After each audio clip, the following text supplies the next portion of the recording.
mois, on a eu 1600 abonnés et elle a fait des centaines de milliers d'impressions. Il y a un truc que les gens qui font beaucoup d'argent ont compris, c'est que genre, Plus on réagissait aux haters, plus les commentaires. À la fin, la vidéo en question, elle était à 800 000 vues et quelques. il y a plein de gens qui me disent je vois que toi dans mon feed, alors que les trois quarts de mes posts font pas de vues. 100 000 vues sur un post LinkedIn, ça vaut pas 100 vues sur une vidéo de 3 heures. Dès qu'on lui dit un truc gentil, il répond pas, et dès qu'on lui dit un truc méchant, il répond. Les gens t'associent à l'image que tu donnes. Ah, mais j'aime trop ses posts pour lui et tout. Mais en fait, dans ma tête, j'ai failli dire le roux. Et je lui ai dit, ah, j'avais pas vu ton commentaire, ça s'était noyé et tout. Et là, il me répond, Le plus de vues que j'ai fait sur une première vidéo YouTube, le temps que je t'avoue quelque chose. faut vraiment que tu fasses du doublage. J'aimerais bien. Mais bon, faut que je me bouge pour ça. Mais j'ai pas le temps, il y a des posts LinkedIn à faire en fait. Et des routines d'engagement. Les routines d'engagement. C'est le moment de parler des routines d'engagement. Les routines d'engagement. Une bonne transition. Vas-y.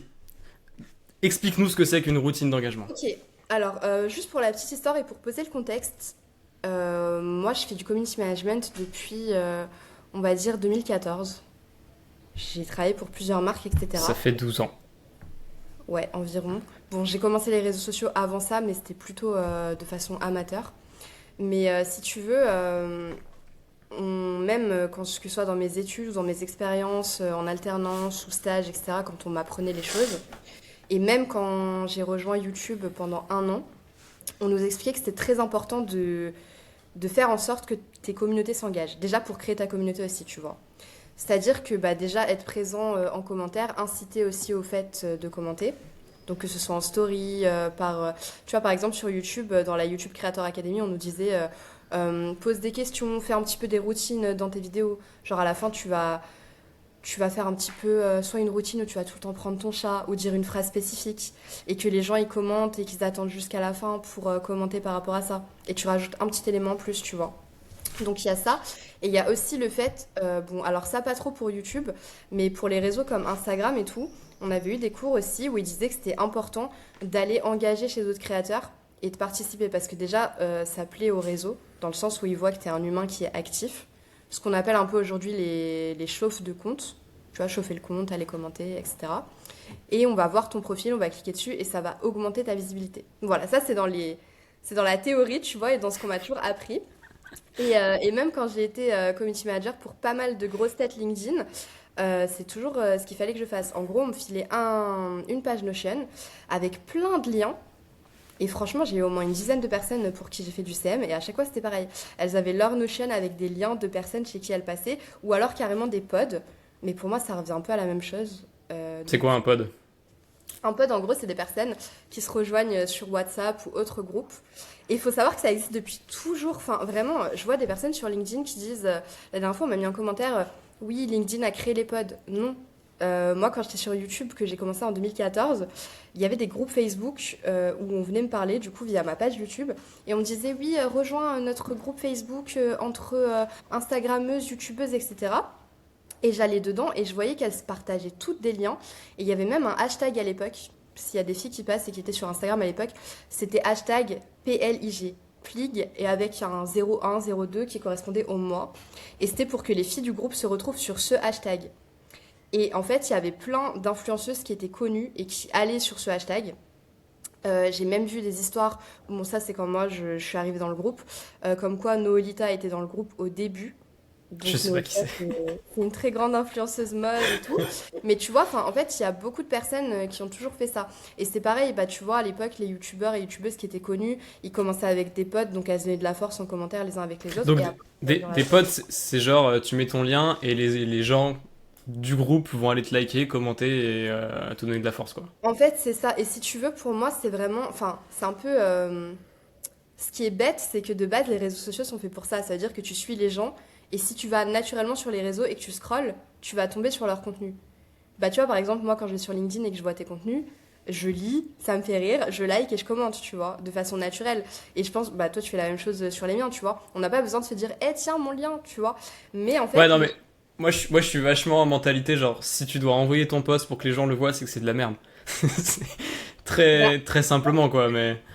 je vois grave ce que tu veux dire, mais je pense qu'en fait, les gens, comme ils ont automatisé leur façon d'utiliser les réseaux, tu vois, ils sont plus dans cette utilisation qu'on avait à l'époque de vraiment scroll et prendre le temps humain de réellement lire les contenus et les regarder, tu vois.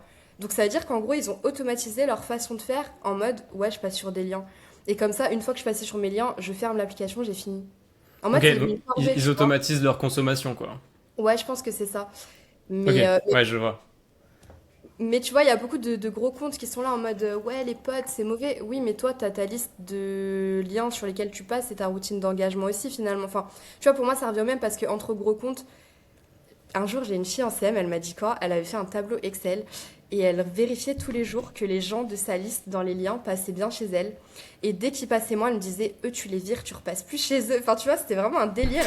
Mais c'est là que je me suis rendu compte qu'en fait, bah, quasiment tout le monde fait ça. Et si tu remarques bien, sur LinkedIn, tu verras qu'il y a beaucoup de comptes, la plupart des commentaires qu'ils ont, même des très gros comptes hein, qui ont 100 000 abonnés, etc., c'est toujours les grosses têtes entre elles qui passent les unes sur les autres. Ce qui fait que les petits comptes qui débarquent se disent, bah tiens, je vais aller commenter chez Machine parce qu'elle a beaucoup d'abonnés, et comme ça va me faire un peu de visibilité. Sauf que la personne qui vient d'arriver et qui a un tout petit compte, bah personne va passer chez elle parce qu'elle n'est pas dans une liste d'engagement et que personne la connaît, tu vois. Donc elle va beaucoup plus ramer à se faire connaître. Et ça, je trouve ça un peu dommage. Moi, j'ai la vue du petit compte qui a démarré. Moi, contexte, premier mois sur LinkedIn, zéro abonné, zéro relation. Je suis passé premier mois 600 000 impressions et presque 2000 abonnés.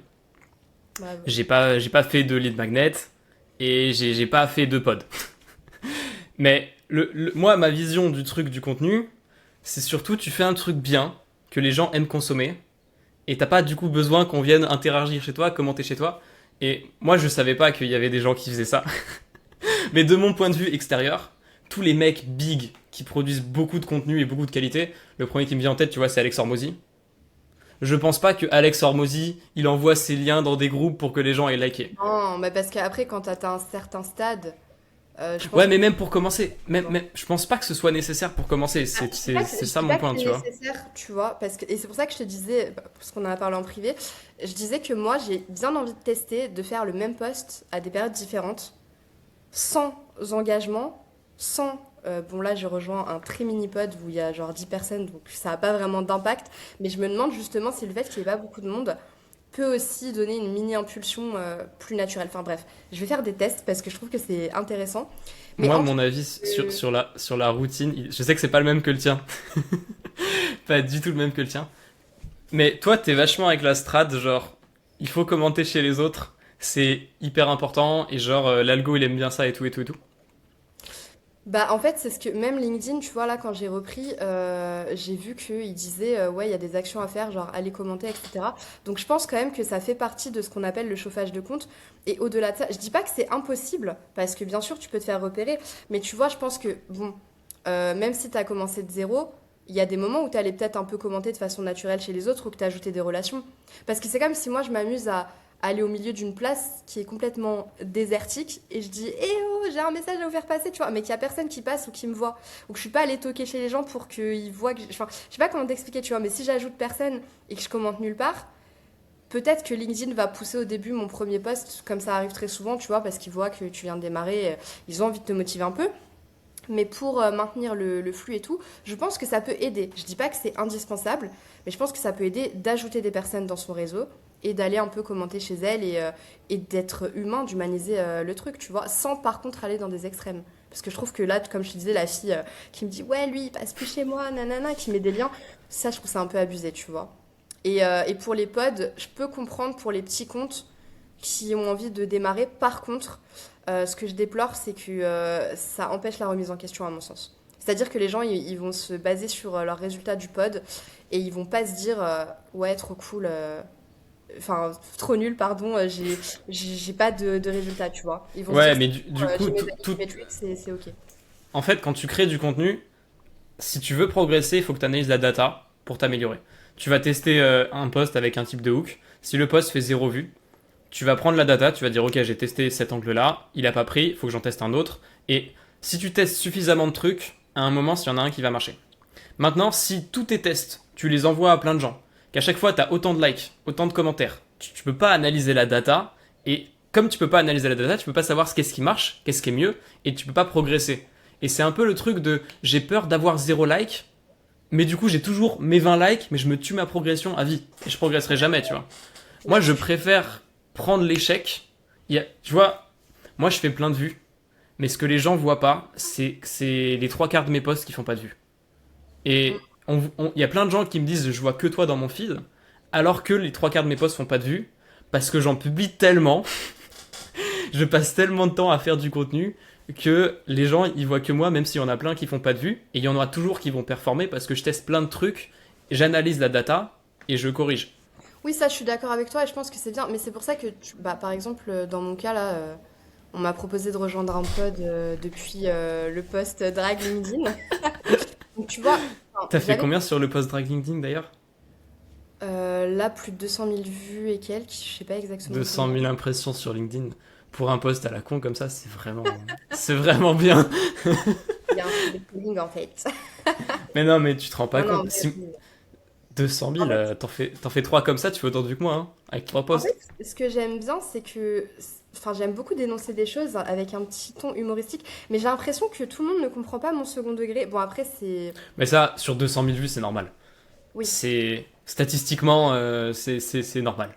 Il suffit qu'il y ait 5% des gens qui comprennent pas le second degré. Sur 200 000, 5%, ça fait beaucoup de mais monde. du coup, tu vois, par exemple, là, je teste, alors pas tous les posts parce qu'il y en a, j'ai pas le temps, tu vois. L'autre matin, j'avais clairement pas le temps de checker le pod ou quoi. Par exemple, quand j'ai dit LinkedIn, c'est le seul réseau qui a inventé une fonctionnalité pour que tu fasses bien pitié, il a fait 66 000 vues, tu vois. Et donc, J'ai enfin, vu. dans tous les cas, voilà. Par contre, j'avais mis celui par rapport au cyberharcèlement de mon petit frère, tu vois. Et il y a eu 14 000 vues et 135 commentaires. Et comme je t'ai dit, il y a qu'une dizaine de personnes dans le pod en question que moi j'ai rejoint. Donc je pense que ça, à mon avis, tu C'est vois. parce qu'il y a des sujets qui font plus réagir que d'autres. Ça, c'est des sujets qui sont violents. C'est comme tous les posts qu'on voit passer sur les viols. Ils ont énormément d'interactions, mais le reach, le ratio interaction-reach, il reste limité. Oui, oui, C'est-à-dire que, genre, on voit beaucoup de likes, mais ils font pas tant de reach que ça. Genre, par rapport. Enfin, ils font beaucoup de reach, mais par rapport au nombre de likes, ils pourraient faire c'est beaucoup vrai. plus. C'est vrai parce qu'il y C'est a des personnes des. qui n'ont pas envie de trop interagir sur ces sujets qui sont assez quand même sensibles. Bah, Euh, justement, moi, je pense que sur les sujets où les consensus, ils vont un peu dans la même direction, c'est pas bien le viol. C'est pas bien l'harcèlement. Donc c'est hmm, facile de liker et même t'as envie que ton entourage voit que t'as liké ce genre de contenu parce que c'est quelque chose de positif que tu veux renvoyer. Donc oui, tu vas avoir tendance à liker plus facilement ces trucs-là. ça véhicule Maintenant, tes valeurs, mais il y a des personnes qui ont aussi cette mentalité de ah, ça pollue LinkedIn, c'est pas l'endroit pour, tu vois. Et je pense que, en fait, tu vas avoir un je mix pense pas de. qu'il y en ait trop, hein, parce que tu vois, par exemple, moi j'ai un post qui a fait beaucoup de vues et qui a pas fait beaucoup de likes. Et je disais que j'aimais pas le vouvoiement. Et là, Ok. pour le coup, j'ai plein de gens en DM qui m'ont dit qu'ils étaient d'accord avec moi. Par contre, j'ai peu de likes, peu d'interactions sur ce post-là, et il a fait beaucoup de vues, beaucoup d'impressions. Ok. Et c'est parce que c'est un sujet que les gens osent pas liker. Ils osent pas sur LinkedIn dire qu'ils aiment pas le vouvoiement, mais c'est facile de dire que t'es contre le harcèlement, tu vois. C'est Hmm. là où il y a des sujets Oui, qui, ça qui fait rendent sens. l'interaction plus facile, mais c'est pour ça où je dis que, selon moi, les likes, les commentaires, ça sert à rien. Seul truc qui compte, c'est le temps passé sur ton post, le dwell time, parce que genre, il y a des posts qui ont 500 likes qui font tant d'impressions, il y a des posts qui font 10 likes qui font tant d'impressions, mais au final, l'entre-deux, genre, ce qui compte, c'est combien de temps les gens passent sur le post, et là où les commentaires, je dis que ça sert à rien, mais je le dis pas dans le sens, genre, il y a deux types de pensées. T'as les gens qui vont dire il faut beaucoup de commentaires parce qu'un commentaire ça fait 5 points et l'algo il compare les points et du coup il le met en avant. Ça, je pense Hmm. que c'est full bullshit. Par contre, un Ok. mec qui va voir ton post, il lit ton post. Ensuite, il se dit putain, les gens ils parlent de quoi en commentaire. Il lit les Ouais, commentaires, j'allais te dire. ça augmente le temps passé sur le post. Donc, d'une certaine manière, les commentaires sont bien, mais ça fonctionne que si le post a été crafté d'une manière à faire interagir sur des avis un peu mitigés, des avis clivants, où là les gens vont rester longtemps dans les commentaires. Mais si tes commentaires c'est juste 100% trop d'accord, c'est super Ah ce que oui, t'as oui. dit, genre là les gens restent pas sur les commentaires pour les lire et du coup ils partent. Mais ce qui compte c'est pas le nombre de commentaires, c'est juste le temps passé à lire. Je suis d'accord avec toi et je pense aussi que c'est pour ça qu'il y a plein de personnes qui font un post, qui mettent le premier like et le premier commentaire elles-mêmes. Ça, on le voit beaucoup, notamment sur Je LinkedIn. déteste ça. Et moi, j'ai remarqué, alors j'ai fait des tests à force de voir les gens faire ça. Depuis quelques posts, là, je suis en train de mettre des réactions à mes posts pour voir. Et j'ai l'impression qu'en fait, ça me fait remonter dans l'actualité, même sur des anciens posts. Ouais, mais tout dépend de comment c'est fait. Si tu le fais bien. Mais tu sais, il y a trop de gens qui genre. Et toi, tu es d'accord avec ça? Pour l'interrogation. Ça, je Oui, peux oui, pas, tu vois. Si tu le fais, je mais pense que faut mettre la nuance. Genre, quand tu dis que toi ça marche, dis comment tu le fais parce qu'il y a des gens qui vont mal l'interpréter. Mais je pense que toi tu le fais bien. moi, je fais pas ça pour les commentaires forcément. Bon, sauf quand j'ai envie de faire une blague en commentaire en plus, tu vois. Comme l'autre jour où j'ai dit, ouais, par contre, ceux qui ont le cadre hiring, vous êtes des gros beaux gosses et tout. Ça, c'est pour faire une blague, tu vois. Mais ça, Mais c'était un commentaire super. Ça, c'était vraiment super. Il vient en complément de ton post avec une touche humoristique. Pour moi, tu peux commenter ton propre post dans deux cas de figure. Soit comme t'as fait, tu fais un post pour trash les gens qui mettent open to work. Et en commentaire, tu dis par contre, les gars qui mettent hiring, vous êtes des boss. C'est drôle, ça fait interagir. Ton commentaire, il avait plein de likes, ça marche. Le deuxième cas de figure où ça marche, c'est quand tu fais référence à un truc externe, genre tu fais référence à un commentaire que tu as eu sur un autre post, tu fais référence à une vidéo YouTube. En commentaire, tu mets pour contexte, voici le lien du post, voici le ouais. lien de la vidéo. Là, ça marche aussi. Mais tous les autres trucs, pour moi, genre les gars qui commentent leur propre post en mettant des questions ouvertes ou des trucs comme ça, Ça, je suis d'accord. je trouve ça pas pertinent du tout et je pense même que ça baisse ta valeur perçue. Je pense aussi. Je pense aussi que ça, c'est pas ouf. Mais par contre, ouais, moi, je commente pas forcément, mis à part pour faire des blagues. J'aime bien rire. Mais tu vois, Et c'est les meilleurs commentaires. ouais, voilà. Non, mais en fait, je trouve que c'est. En fait, faut s'éclater quand tu fais du contenu, tu vois. Que ce soit dans les commentaires ou dans tes accroches, dans tout. Et je pense que, au-delà du fait d'être clivant, c'est une bonne chose, tu vois, d'exprimer ce que tu as envie de. Bah, d'exprimer tout simplement. Et même si ça passe pas chez tout le monde, bah, au moins, ça montre ta personnalité et ça fait que tu vas attirer des personnes qui pensent un peu comme toi. Mais du coup, juste pour le like, tu vois, là, j'avais testé pour des posts de la semaine dernière et qui plafonnaient un peu. Et je vois qu'aujourd'hui, il y a des gens qui vont les liker. Donc, est-ce que c'est vraiment parce que j'ai liké et que c'est revenu dans le fil d'actualité des personnes qui me suivent en mode liké par Charlotte? Ou est-ce que vraiment c'est parce que mes derniers posts ont fait des vues et que du coup, ils vont un peu stalker les autres? Moi, généralement, quand je vois un post d'une personne que j'aime beaucoup, je l'associe dans ma tête à un truc de positif. Et par défaut, ces trois quatre prochains posts que je vais voir, je vais les liker. Mais genre, Hmm. si ces trois quatre prochains posts, ils baissent les attentes de cette personne, genre il avait un très bon post et que les autres sont un peu nuls, après je vais arrêter. Tu sais, c'est naturel, c'est des comportements humains, tu vois. Bien sûr. Mais s'il continue de me surprendre et que je me dis, ah, c'est génial, à force, je vais me mettre à commenter. Et au final, tu vois, il y a des gens comme ça, juste parce qu'ils sont très bons dans le feed. Moi, j'aime beaucoup leur contenu. Je like et je commente à chaque fois, juste parce que j'aime bien ce qu'ils font. Mais c'est là où Oui. il y a trop de gens qui prennent le truc à l'envers. Ils veulent d'abord qu'on les like, enfin, genre, ils veulent d'abord qu'on aille liker chez eux, commenter et qu'on fasse leur audience avant de faire du bon contenu. Mais il faut vraiment mettre le truc à Je suis l'endroit où d'accord.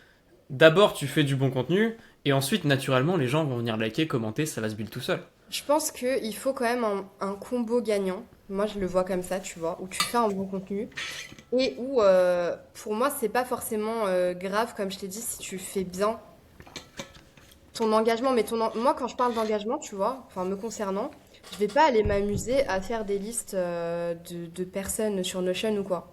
Je vais vraiment naturellement aller sur LinkedIn et regarder les posts qui se passent et commenter sur ceux qui m'intéressent et qui font sens pour moi. Et ça, pour moi, c'est aussi une forme d'engagement parce que tu t'engages toi-même, tu vas dire ce que tu penses et montrer ta personnalité. Et éventuellement, s'il y a des personnes pour qui ça fait sens ce que tu es en train de commenter, elles vont aller chez toi, tu vois. Et ça va aussi un peu changer la donne avec le côté commentaire full IA qu'on voit partout, parce que justement, les gens veulent faire des espèces de routines d'engagement automatisées.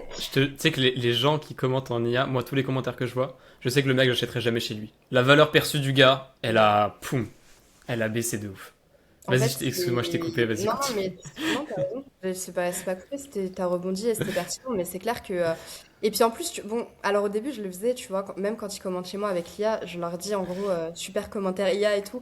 Mais au bout d'un moment, je me dis, bon, c'est peine perdue parce que je sais même pas si le gars va voir que je lui ai répondu ça, tellement son IA doit aller commenter partout et qu'il doit recevoir plein Mais de je pense, notifications. faut juste faire des podcasts dans la tête d'un roux où on éduque les gens sur le fait que les commentaires IA c'est nul et il vaut mieux pas de commentaires qu'un mauvais commentaire. Oui, Genre, ou passer par une community manager. non, mais même dans 90% des cas, si tu veux absolument commenter un truc, tu peux juste dire, c'est un truc tout con, Elon Musk le fait. Tu peux dire, je suis d'accord, je suis pas d'accord. C'est vraiment, si tu veux pas baisser ta valeur perçue, t'as ces deux commentaires qui marchent très bien. Elon Musk, il fait true, il fait false. Des fois, tu le vois commenter sur des posts juste true, tu vois, ça marche très bien. Mais par contre, si tu es là, très pertinent votre réflexion sur machin, c'est vrai que personne parle comme ça. Ça se voit à des kilomètres. Non, je pense qu'il y a des personnes qui ont vraiment un langage soutenu, mais tu vois quand même que c'est des humains, parce que l'IA, enfin, je sais pas comment expliquer, il y a un truc qui... Et l'IA, ça se voit tout de suite. Ça Il y a se des voit. patterns qui se répètent en fait. Et même, enfin, moi, je sais pas toi, mais bon, je suis un peu chiante, mais j'aime bien des fois faire des petits pièges dans mes posts. Et du coup, l'IA se fait piéger. Et du coup, t'es en mode, mais combien de commentaires je vois où les personnes, je me rends compte qu'elles lisent pas. En fait, elles ont la flemme. Et c'est pour ça que je te dis que vraiment, il y a beaucoup de personnes qui automatisent le temps passé sur LinkedIn parce qu'ils ont la flemme, en fait. Mais tu vois, je trouve que soit tu fais un truc à fond, soit tu le fais pas du tout, tu vois. Parce que c'est nul, en fait, genre. En fait, t'as tellement... C'est pour ça que moi j'ai aucune routine d'engagement. Non, mais en fait, toi, ta routine d'engagement, on va dire qu'elle se fait naturellement parce que, comme tu me dis, il y a des contenus que t'aimes bien et naturellement, tu vas les Bah en liker, fait, tu moi, vois. moi je vais aller scroll en organique. J'ai pas de liste de personnes. Juste il y a des moments dans la journée où je vais me connecter. Je vais voir que j'ai 15 notifs, j'ai cliqué sur les notifs. Puis après je vais scroller 2-3 minutes dans mon feed. Et c'est là où ça se joue en fait. Et ça se joue sur ton contenu, ça se joue pas sur si je t'aime bien ou pas. Si ton Oui, oui, je suis contenu il est d'accord. bon, je vais liker. C'est tout con. Et tu vois, moi j'ai pas de routine C'est une forme de d'engagement. routine d'engagement, mais naturelle. Enfin, quand je dis routine d'engagement, tu vois, c'est pas forcément que les trucs que j'ai cités, type pod et avoir des liens dans un Notion, mais c'est aussi interagir et donner de ta personne et de ta personnalité dans certains commentaires, tu vois. Il y a, en fait, Ouais, enfin, je pense qu'une personne qui serait totalement silencieuse, mis à part si elle est déjà Elon Musk, et qui poste juste sans aller ajouter des personnes, sans aller des fois donner son avis dans certains commentaires où elle peut gagner de la visibilité, je suis pas sûre qu'elle pourrait grandir aussi rapidement qu'une autre qui ferait un petit peu ces actions-là, même si elle le fait naturellement, tu vois. Et de... après, j'ai en tête, ça m'est revenu là, ce que t'as dit tout à l'heure de c'est dur de commencer avec un compte qui part de zéro parce que t'es pas mis en avant. Et moi j'ai une anecdote là-dessus à partager. Parce que quand j'avais 16 ans, j'étais un peu débile. Et j'avais pas tout à fait compris la notion de ça compound, ça s'accumule et tout et tout. Et j'avais démarré un truc, je créais des chaînes YouTube en boucle. Et j'essayais de faire le plus de vues possible sur la première vidéo. Et si la première vidéo ne prenait pas, j'arrêtais la chaîne, je changeais de sujet. J'avais pas compris le truc de faut réessayer. Mais du Hmm. coup, je me suis très vite amélioré. Du coup, c'est aussi pour ça que j'ai démarré vite sur LinkedIn. Je me suis très vite amélioré du coup en contenu pour comprendre comment ça fonctionnait. Et je sais qu'il y a des chaînes, du coup, je faisais une chaîne pour une seule vidéo et ça m'arrivait de passer un mois sur la vidéo, juste sur une vidéo, tu vois. Ok. Pour vraiment perfectionner le truc à fond, rendre plus dynamique, le montage et tout. Pour finir cette parenthèse, au final, le plus de vues que j'ai fait sur une première vidéo YouTube, c'est 100 000. C'était en vidéo longue. En format short, j'ai fait plus, mais je trouve que c'est un peu triché format short. Oui. Euh, mais c'est pour ça aussi où moi j'ai pas la croyance de dire un nouveau compte il peut pas marcher. Et ça m'est Ah non, déjà arrivé 20 fois que ça marche pas parce que je l'ai fait plein de fois de faire des nouveaux comptes et de réessayer. Mais ton nouveau compte peut marcher et si ça marche pas, faut vraiment comprendre que c'est juste que le contenu était pas bon et il y avait pas un contenu audience fit. oui, oui, totalement. Mais honnêtement, j'ai pas cette croyance non plus parce que j'ai déjà lancé même bah, ce que je te disais en privé pour une cliente qui est partie de zéro aussi. Et le premier mois, on a eu 1600 abonnés et elle a fait des centaines de milliers d'impressions.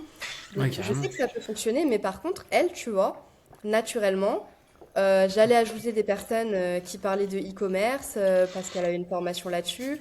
J'allais ajouter des personnes qui parlaient de leur projet de lancer une marque. Et puis aussi, j'allais commenter chez des personnes qui parlaient de ce type de sujet-là. Et je pense que ça a joué, tu vois, dans le fait qu'elle se fasse repérer et qu'elle ait autant d'impact. Par contre, pas de pod ni de routine d'engagement avec des liens qui riment à rien. Ça, C'est c'est hyper pertinent ce que tu viens de dire, j'ai carrément oublié d'en parler. C'est hyper pertinent. Il faut comprendre que un contenu peut être très bon, mais s'il est présenté à la mauvaise audience, ça marche pas. oui, c'est ça aussi. Et, et pour que la bonne audience voit ton message, déjà il faut que tu saches, avant de commencer à écrire, je parle pas à toi Charlotte, mais je parle de manière générale aux gens qui Oui, écoutent, faut que oui. tu saches à qui tu t'adresses. Si tu sais pas à qui tu t'adresses, déjà c'est mal parti. Et ensuite, une fois que tu sais à qui tu t'adresses, genre si ta cible c'est des gosses entrepreneurs de 20 ans, euh, rédige pas ton message et ne suis pas des gens et fais en sorte que dans tes relations, ce soit pas ce soit pas des gens en CDI, avocats de 50 ans, tu vois. Oui, Parce que ton post, il peut être génial, si c'est pas la bonne cible qui le voit, ça marchera pas. Et, exact. et si tu viens de commencer, c'est à ce moment-là surtout où il faut que dans tes relations, tu ajoutes les bonnes personnes et tu consommes le contenu des bonnes personnes parce que de manière générale, les algos proposent ton contenu à des audiences similaires au contenu que toi tu consommes. Si toi Exactement. tu consommes que des contenus de foot, ça va proposer tes posts à des gens qui consomment des contenus de foot. Et si tes posts n'ont rien à voir avec le foot, ça ne marchera pas. C'est ça. C'est, faut faire un tri un peu là-dessus aussi. Ça, c'est vrai que c'est un peu dans les trucs algo et tout. Par contre, genre, c'est pas parce que tu fais ça que ça doit marcher. Et si tu fais ça et que ça marche pas, genre, après, c'est ton post qui est important, mais c'est aussi important de se dire qu'il y a une audience derrière pour lequel le post a été rédigé. Après, Exactement. part du principe que même si tu fais pas ça, si tu postes régulièrement sur un mois, 2 mois, 3 mois, au bout d'un moment, l'algo il va trouver tout seul ton audience. Je pense aussi. Je pense que de toute manière, bah, ils mettent aussi de l'intelligence artificielle pour tout ça et des automatismes dans leur modération bot, comme sur tous les réseaux d'ailleurs. Mais du coup, oui, ils captent aussi les sujets dont tu vas parler, quelles personnes ont déjà réagi de façon humaine à tel sujet, et tu vas être présenté quoi qu'il en soit. Mais c'est vrai que dans tous les cas, il faut s'accrocher. Et c'est comme tu le disais, tu vois, c'est pas grave d'essayer et que ça prenne pas direct. Je vais prendre mon exemple aussi sur LinkedIn. Mes premiers posts, ils avaient 4 à 5 likes, tu vois. Le temps que ça prenne et que j'ai des sujets qui intéressent du monde et que on me repère petit à petit. Alors au début, je gagnais un petit peu d'abonnés qui aimaient bien les petits posts que je faisais. Et puis par la suite, j'ai osé de plus en plus prendre la parole et être aussi plus moi-même. Parce que dans les débuts, j'osais pas. Je me disais, ah, c'est hyper professionnel, je peux pas déborder un peu des cases et tout, tu vois. Et je pense qu'on a tous un peu ce côté-là où on n'ose pas forcément directement. Mais, euh, mais voilà, je suis d'accord avec toi. Et c'est vrai que YouTube, autant tu peux percer sur ta première vidéo, autant ça peut ne pas fonctionner. Perso, quand j'avais lancé ma chaîne YouTube, elle a buzzé direct, mais je sais pas quand, parce que, en T'en parles fait, pas beaucoup, toi, mais t'as eu une vraie audience YouTube. T'es passé à la télé, Essaye de te mettre en avant un peu là. On dirait que j'invite des gens, c'est pas qui c'est. oui, mais en même temps, on n'a pas eu de présentation non plus. Mais toi non plus d'ailleurs, C'est hein. vrai, c'est vrai, c'est vrai. Non mais ouais, bon, on fait au fil des conversations. Les gens Voilà, qui c'est restaient humain. jusqu'à maintenant, big up. Elle est passée à la télé, elle a eu beaucoup d'abonnés. Elle fait plein de vues sur LinkedIn, elle a géré le compte de plein de personnes. Elle est dans les backstage de LinkedIn. Elle a travaillé pour YouTube. Vas-y, sauce-toi un peu là. Je vais juste raconter mon parcours. Je sais pas si ça va trop me saucer parce que c'est à une autre époque aussi, mais en tout cas, j'ai lancé une chaîne YouTube. Pourquoi? Parce que j'ai arrêté l'école pendant 3 ans. Voilà, ça j'en reviendrai sur un post LinkedIn comme on en avait parlé par rapport à mes troubles du comportement alimentaire. Et du coup, je me sentais un peu seule. Et donc à cette époque, c'était les débuts d'Instagram, c'était vers 2011. Et du coup, j'avais créé un compte Insta. Il était monté à 3000 abonnés. Il y a une ancienne meilleure amie un peu toxique à moi, dont j'avais parlé aussi dans le groupe avec Louise, qui venait un peu m'embêter sur les comptes. Donc j'ai relancé plusieurs fois des comptes et à chaque fois j'arrivais à les faire monter à 2000, 3000 abonnés, tu vois. Et en fait, mes comptes, c'était des conseils entre filles, genre conseils beauté et tout. Bah, c'était très à la mode à l'époque. Comment faire pousser ses cheveux plus vite, les masques pour la peau, tu vois, miel, cannelle, trucs comme ça. Bref, les trucs basiques vraiment de l'époque. Et un jour, j'ai mis mon avant-après pousse de cheveux très rapide. Et ça a fait un petit peu un mini buzz sur Insta. Et il y a plein de gens qui m'ont dit, mais tu veux pas expliquer clairement dans une vidéo? Et c'est pour ça que je suis allée sur YouTube en fait. Donc j'ai fait ma première vidéo. Et comme mon papa est webmaster, il me bassinait tout le temps avec les métadonnées. Et moi j'étais là en mode, oh là là, il me parle encore de ça. Mais en fait, heureusement, parce que du coup j'ai capté direct les métadonnées sur YouTube. Tu vois, le titre, la description, les tags, etc. Incroyable. Et donc j'ai tout mis un peu naturellement, tu vois, en mode Le papa compétence qui gère. de fou. J'ai tout mis, bah, Tu veux, grâce tu veux, tu veux expliquer vite fait pour les gens qui écoutent? les métadonnées. Yes.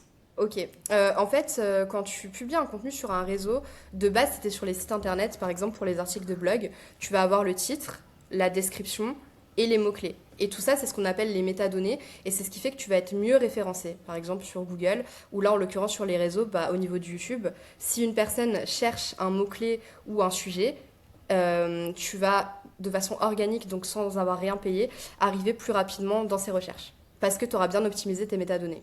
Et ça, En c'est un... fait, pour expliquer bien aux gens, c'est la manière dont les algorithmes ils lisent le contenu. Alors, ils vont lire le contenu comme ça sur une page d'un site web. Ils vont aussi lire le contenu comme ça sur les algos, par exemple YouTube. Et Mm. en l'occurrence, quand toi tu fais une recherche comment faire des crêpes maison, et ben l'algo lui il a 1 milliard, 2 milliards, 3 milliards, beaucoup plus même de vidéos stockées sur sa plateforme et il sait pas quelle vidéo montrer et il va prendre du coup ta recherche et il va comparer avec toutes les métadonnées de ce qu'il a lui existant sur sa plateforme pour trouver quelles sont les vidéos les plus pertinentes à te mettre en avant. Et donc pour le site web, quand c'est avec Google, tout ce qui va être site web, on appelle ça du SEO, le Search Engine Optimization. Par contre, sur YouTube, je sais pas comment ça s'appelle. C'est du SEO aussi, j'imagine. Oui, oui, ça fonctionne en mode SEO. En fait, c'est la même chose que quand tu crées ton article de blog et tu l'optimises en mode SEO, tu vois. Ça va être le titre, la description et les tags. Donc après, moi, c'est vrai que je l'ai expliqué de façon très vulgarisée parce que je retenais pas les explications de mon père. Pardon, papa, si tu passes par là, mais Non, mais pour expliquer simplement aux gens, en gros, quand tu optimises tes métadonnées, tu optimises ta manière de te faire trouver. Voilà, très oui, simplement. voilà. Très bien résumé, très bien expliqué. Tu peux Mais continuer. voilà, donc du coup, j'ai posté ma vidéo YouTube qui durait, je crois, 28 minutes, un truc comme ça. Parce que, en fait, à l'époque, je savais même pas faire de montage. Donc j'ai vite fait couper le début sur Windows Movie Maker et vite fait la fin. Mais en fait, il y a trop Incroyable. longtemps, j'étais en mode... tu vois, j'étais stressée et tout, c'était ma première vidéo. Et du coup, je l'ai postée et j'ai fait l'autruche en mode, j'ai mis la tête dans le sable, j'ai dit c'est bon, aïe, j'ai fait mon travail, je viens plus dessus. Et puis un jour, je sais pas, je reviens, je me dis bon, il serait peut-être, faudrait peut-être que j'aille voir, tiens, ma chaîne YouTube, ce que ça donne. Et je vois qu'il y avait eu plus de 100 000 vues, c'est au bout de peut-être un mois ou un... Je sais pas exactement quand est-ce que j'ai atteint vraiment les 100 000 vues. Tu m'as battu Euh, si facilement. non, non, mais après, en même temps, le titre, tu vois, je l'avais bien optimisé aussi, c'était faire pousser ses cheveux d'un centimètre par semaine. Et pour le coup, c'était réel la méthode que je venais Ok. ça. Putain, Mais c'était un truc, c'est incroyable ça comme titre. ouais. C'est dans les trucs les plus putaclic des putaclics sur des sujets qui font des vues de ouf. Ouais, mais en plus, bah, ça avait un côté putaclic, mais c'était réel, tu vois. Ça veut dire que les filles qui testaient, en même temps, elles faisaient leur retour. Et ça, c'était incroyable, vraiment.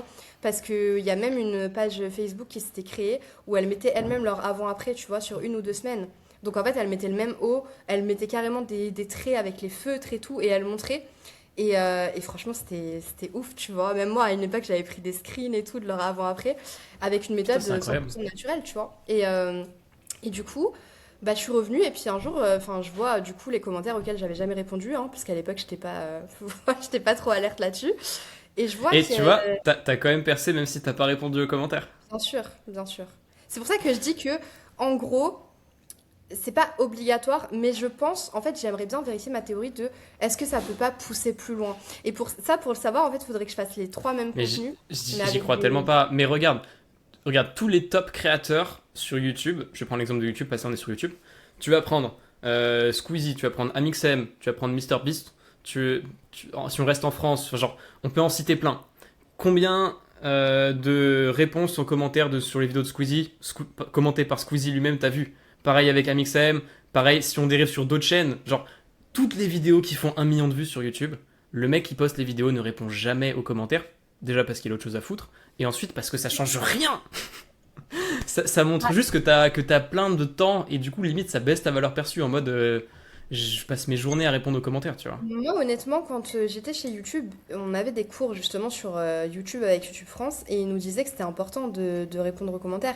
Après, encore une fois, tu vois, en fait, il faudrait voir comment ces profils ont démarré. Je dis pas que, comme moi, tu vois, la première fois, j'avais pas répondu à mes commentaires, j'avais même pas vu. Mais quand j'ai répondu à mes commentaires sur cette même vidéo, à la fin, la vidéo en question, elle était à 800 000 vues et quelques. Et j'en ai refait une autre, tu vois, sur le même sujet, mais mieux faite, une fois que je connaissais mieux les codes, où j'ai vraiment répondu aux commentaires, etc. Mais encore une fois, on ne pourra pas savoir est-ce que c'est le fait que la vidéo était mieux organisée, mieux faite, ou aussi le combo avec les commentaires. Mais en tout cas, elle a fait plus d'1 million de vues, tu vois, en une période. Ouais, je vois. Donc Mais en pour fait, moi, après, la vidéo, c'est pas les commentaires, c'est que ton sujet, il est trop fort. Pour moi, là, t'attaques un problème qui est ultra fort, avec une solution très, très complète et catchy. C'est le même type de vidéo que genre, comment perdre 5 kilos en Oui, 30 jours, tu vois. C'est pareil, c'est des sujets, ça marchera tout le temps, c'est intemporel parce qu'il y a un problème tellement gros pour les gens. c'est Les vrai. gens qui souffrent de ça, ils ont vraiment besoin d'avoir une solution et ça cible Oui, tout le oui, monde. Du coup, ça a des forts potentiels de scalabilité. c'est vrai. Je pense aussi. Et, après, bon, je pense que sur chaque niche, tu peux trouver des sujets aussi. En fait, à partir du moment où tu vas trouver Ouais, la ça je suis d'accord. cible, Ça tu je suis vas d'accord. pouvoir être clivant et avoir des Non titres. mais je disais pas ça en mode t'as eu de la chance, je disais ça en mode ça sert à rien de répondre aux commentaires. Oui, ah non, non, mais j'avais compris. Mais enfin, je veux dire par Ouais. là que moi, en fait, le sujet par rapport aux commentaires, c'est je peux pas affirmer à 100% que c'est sûr que ça augmente à 1000% ta visibilité si ton contenu est pas bon. Par contre, si ton contenu est bon, je peux pas non plus dire à 100% que les commentaires pourraient pas encore plus t'apporter de visibilité et de portée, tu Je suis vois. pas convaincu. Je C'est vois pour ce ça que tu veux dire. c'est pour ça que j'ai Je envie de vois faire ce que les... tu veux dire, mais. Tu vois? Parce que j'ai pas envie d'affirmer en mode ouais, c'est sûr et tout. Parce que, enfin, il y a personne qui est arrivé avec un. Écoute, regarde, je teste un post sans aucun commentaire. Le même post à une période différente, hein, pour pas que les gens crament et se disent ouais, je l'ai Ouais, choisi. mais tu vois, plutôt que de tester sur toi, moi, ce que je fais un truc qu'il y a trop de gens qui ne font pas, que tout le monde devrait faire. Tout le monde devrait faire. Plutôt que quand tu veux analyser, plutôt que d'essayer de te faire chier à analyser tes posts, si t'as pas la data, ou de prendre une liste de personnes et de les analyser eux, tu vas sur ton feed et chaque contenu que tu vois, c'est un contenu qui t'a été proposé, donc c'est un contenu qui a potentiellement fait beaucoup de vues, et tu analyses comment il marche. Ça fonctionne sur Instagram, ça fonctionne sur YouTube, ça fonctionne sur LinkedIn, ça fonctionne partout. Par exemple, tu vas sur Insta, tu vois un contenu qui a 70 000 likes, ok, tu te poses, pourquoi il a marché? Tu vas voir les commentaires, ok, pourquoi le gars qui a posté la vidéo n'a répondu à aucun commentaire? Et pourquoi il y a ça sur toutes les vidéos que tu vois qui percent? Genre, moi, 100% de ce que je vois dans mon algo qui Oui, fait ça se beaucoup sent. de vues, le mec ne répond jamais aux commentaires. Et genre, c'est qu'il y a que ça dans mon feed. Donc, moi, je me dis par A plus B, s'il y a que ça dans mon feed, que tout ça, ça fait des vues, statistiquement, répondre aux commentaires, ça change rien, tu vois.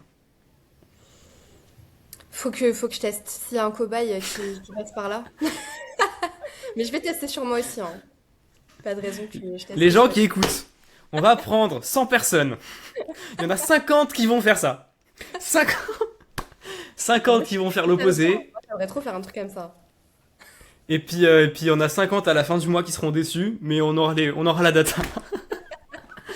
Non, Bah oui, mais moi je un pense, chaînage je de pense, personnes pour je- étayer nos propos, appuyer nos propos. non, mais je pense vraiment moi que les commentaires c'est surcoté.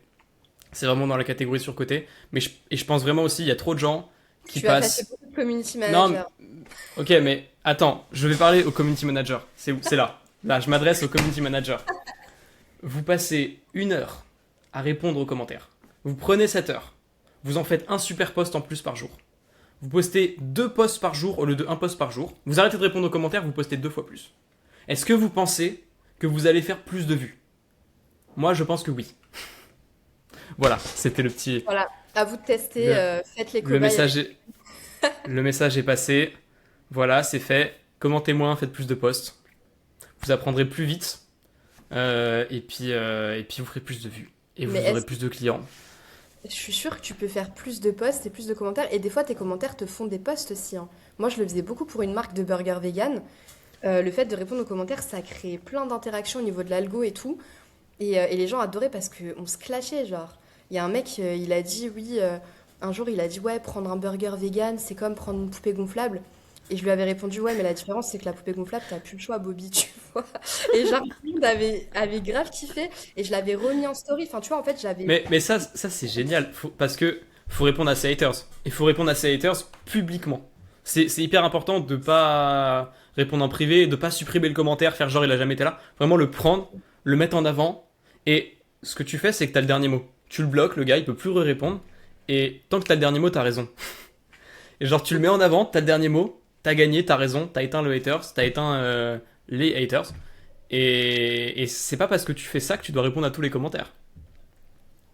Oui, mais alors, tu penses pas qu'il y a des personnes de la communauté qui peuvent se dire, ah ouais, mais en fait, dès qu'on lui dit un truc gentil, il répond pas. Et dès qu'on lui dit un truc méchant, il répond. Par En ego, fait, donc vas-y, je vais dire que des ouais, trucs mais méchants. en fait, on associe de base, hein, c'est ces 15 dernières années qu'on fait ça. On associe les gens qui ont du succès à des gens qui répondent pas en commentaire. Et le fait que tu répondes en commentaire, ça te rend accessible. Mais toutes les personnes, tu vois, quand tu mets un commentaire sur une vidéo de Squeezie, tu te dis pas, oh Squeezie va répondre à mon commentaire. Tu sais par défaut qu'il va pas répondre à ton commentaire. Tu sais même pas s'il va voir ton commentaire.